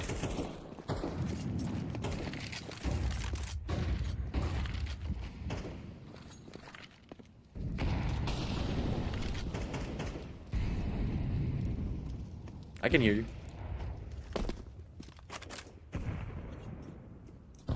Oh, okay. I got you then. I got you. Yeah, okay. Yeah. No. You're fine, man. You're fine. Okay, it seems like we're just having a little bit of an issue right here with Roy here. Our boy will be right back in a moment. But, oh, speaking of which, Misfit does get the upper hand right here on Younger. Younger, that has been the designated opera, has not been able to win those duels efficiently. We did see it once within the previous 2 rounds. However, not anymore. So, let's keep it up at this point. If you're Patini Ferrari, not able to close out the double digits within the first half, but still going to work out fabulously, to say the least. It seems like the lurk isn't going to work out too much. We see one player, we see two players get wrecked right there.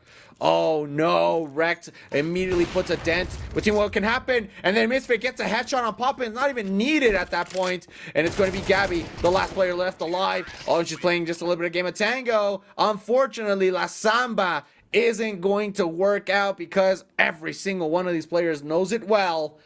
Patins de Ferrari with the headshot on Gabi secure that 9-3 round in their name. Man, that's definitely a rough one. Especially coming fourth right here.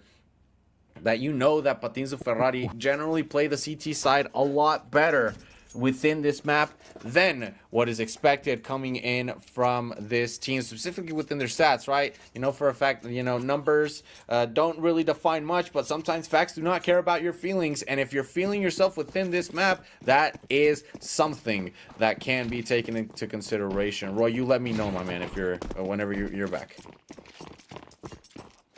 So just taking things quite simple here at this point. Oh, yep, just we're gonna. Oh, okay. I thought for a moment that it was just gonna be like something like a match medic or something like that. Nope. Seems like we're gonna get the headshot right there coming in from Misfit. Gets two, gets a third. Anybody else want a waterfall out here? Anybody else? No, it doesn't seem like somebody else is going to try to do it right there. Ooh, but Perez does get the kill on Gabi all the way towards Palace. Unfortunately, at this point, it seems like these girls are struggling so much to be able to get their foot down, just simply feel the ground a little bit more. Poppins, I mean, there's only so much that she can do without the proper support from her teams. And the thing is, like, every single one of these girls is so good. The thing is, right now, Patins de Ferrari seems to have a great read overall on how MIBR wants to play around it. And, I mean, how good are you feeling that you're going in for the full buy early on within the match as well? On the second round, everybody packed to the brim with rifles. M4A1Ss, M4A4s, everything is within their hands. Poppins goes in with a bit of a boost peek. Okay, you see him right there towards the back part. Oh my goodness gracious, everybody's gone. Last player left alive is going to be Gabi, who has already scurried her way towards the A site, gets the bomb flank. Can she make the defense happen? It's a 4v1. I've seen it happen before, but no, Wreck goes in, gets the double kill, and then secures that round as well. Unfortunately for MIBR, it seems like the struggle is starting to close in right here as they lose one more round. However, they have a good amount of money coming in towards this third round of the half. Patins de Ferrari, though, only needs one more victory in order to secure at least an overtime. This is a rough one. I still believe in MIBR, though. Yeah. And it's a matter of belief point. Well, I don't know, man. If you are MIBR, then you gotta be digging deep at this moment. You've be, trying stops, but unfortunately, that race may be a little bit short. Let's not forget for elimination.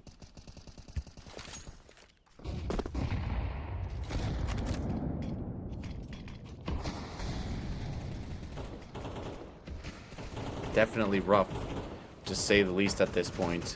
Speaking of which, we still have the firepower all around. We can hear the bullets fly everywhere, especially since mid is now essentially infested with the T's. But the thing is, Cuts Moretz, he could catch somebody off guard right there. Yup. And not only did they catch him off guard, but it's also the bomb. Oh. And that's going to be a rough blow. But now, Bettis is able to get the kill on Goddess, though. Okay. They have not been able to get the bomb back, man. And that's the problem at this point. With the bomb being down right there, and it Misfit getting the kill on Gabi, it's essentially tied. Oh, no. Oh, man. It cuts Medits. Trying to put a final dent on victory right here. Danny, can you even survive at that point? She's being tagged up. The enemy knows exactly where she is, and she could not make it across mid safely. Cuts Medits a couple extra shots as they are feeling themselves. Patins de Ferrari about to close out in 2-0 fashion. Yep, unless we can see the miracle of reawakening right here from MIBR, I think it could spell curtains. The thing is, everybody from this team now it only has Galils, right? And just a couple of pieces of utility. So it could be a bit more on the rougher side, rough around the edges, if I do say so myself. Not even looking into the AWP from any of these teams. We do see the HEs. We're going to see the flash off right there. It's going to be a smoke on window. Simply get them out of there. All the utility being flying off right there. Every single piece of it except for Gabi, who still has a smoke and a flash in order to help out with the offensive engagement that could come from it. Speaking of offensive engagement, seems like we have the boost to try to claim window within the name of the T's. Ooh, unfortunately right there, Dani unable to get that kill, but then finally retaliates properly. However, he was tagged up, man. That's a rough blow. I mean, still able to get that kill. Huge, huge stepping stone right here to try to make this comeback happen. Kind of surprised Bettis decides to chow that as he was kind of lit up. Nonetheless, Guts minutes. We've seen is brimming with confidence. He's expecting somebody else to try and jump up the window to try and catch him. Dani doesn't overcommit or anything like that. Knows exactly the type of position that the T's are playing with right now. So the ramp approach ends up being successful here. Wrecked. Continuing, but the CT forces and the Goddess does find an answer. So Patins and Ferrari, they do decided to retreat back for a little bit. Utility comes flying in to save the day to try and clear out a path.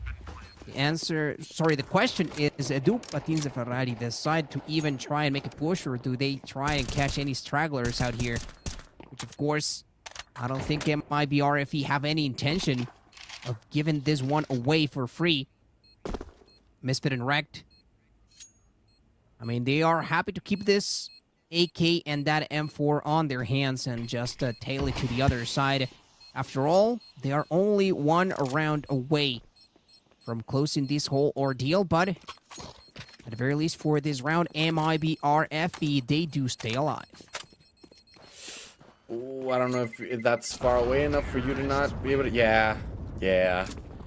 I was about to say, I don't think that's far away enough. I mean, took a little bit too much time to get out of the bomb's range. But, I mean, still one more round right here. One more round, and yeah, just a little bit of a tactical pause. Try to regain that composure, because even though they did win, man, even though we did see MIBR get the win, unfortunately, their economy was hit heavily too. They bet it all within that last round, and I completely agree with it. It's something that I think is universal, that sometimes the best bet is to bet everything on this one, then you can think later on.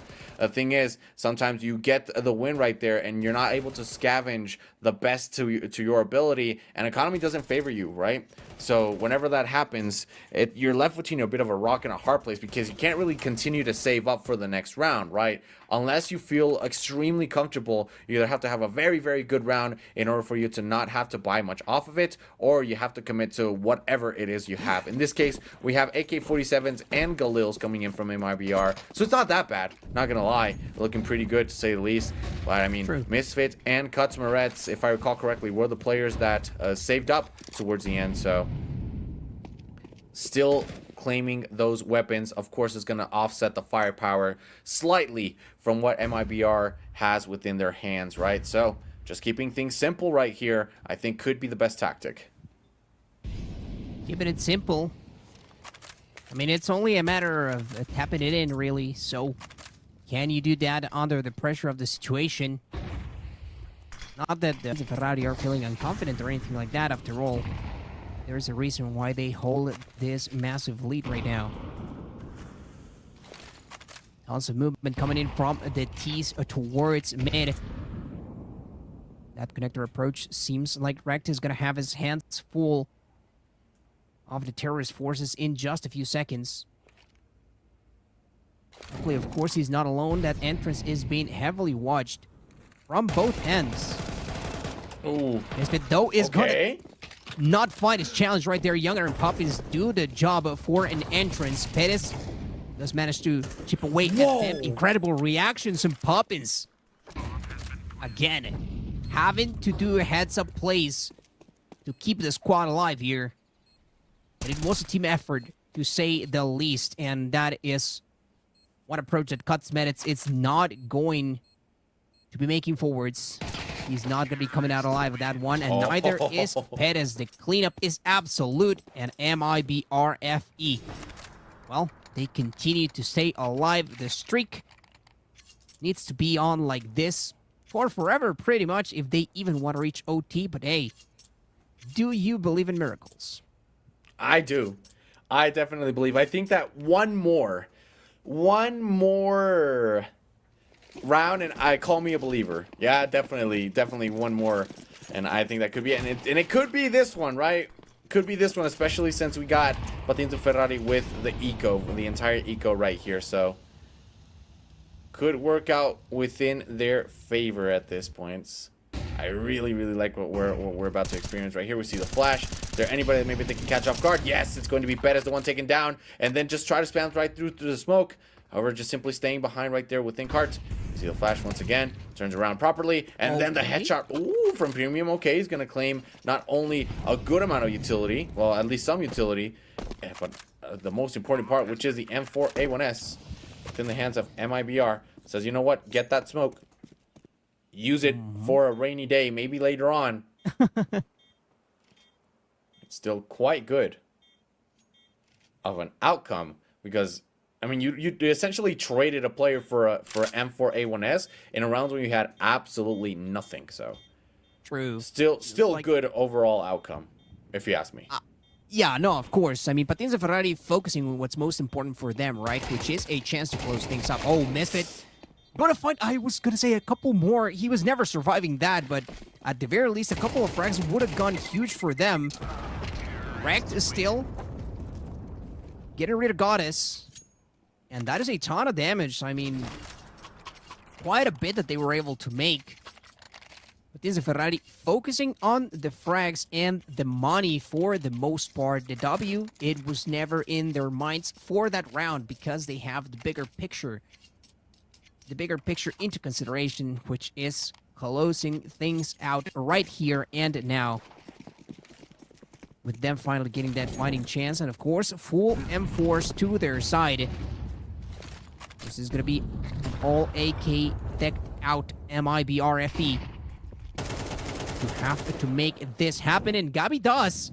Flashed and all, but she still manages to call out Premium on the approach, but not the cleanest approach right there onto Perez. That is going to cost quite a bit, but tons of damage being done nonetheless. Perez stepping over the fire more than he might have liked, so the Molly does his job.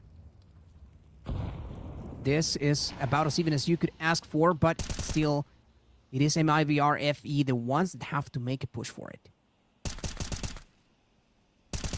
Yeah, simply taking things slow once again, right? Just slowing down the tempo of a match a little bit to a crawl while you can recompose, regroup, and regain that knowledge, with only Gabi being the one placed all the way towards the other side. No, sorry. Yeah, it is Gabi. The one all the way towards the other side says, you know what, girls, I don't hear anybody over here within the A site, right? Nobody has approached. We were able to get a couple of frags. I mean, still, you got to make sure that jungle is the area that is completely cleared off. If you have a smoke, I mean, you definitely go in for the call right here. But we do have Wrecked just sitting within the site, waiting patiently to see if there's anybody that dares to check this. And you can hear the utility fly. Yes, you do. With the complete flash off right there, trying to make their way towards the site, securing everything. Nobody goes in, unchecked. Oh my God, Wreck gets two. Does he buy enough time though for his teammates to be able to make it back? Do we see the bomb plant any point in time? Oh my God, you got no more time. They don't have time anymore. Oh no, Patins and Ferrari were able to close this out not only by denying the bomb plant, but also getting the massacre. It was time and essence, pressure of just being there, the ones that made MIBR fall. On this occasion, unfortunate as it may be for them, they are out in a 3-0 fashion, while Patins and Ferrari just barely scraping by, but hey, scraping by still means you passed.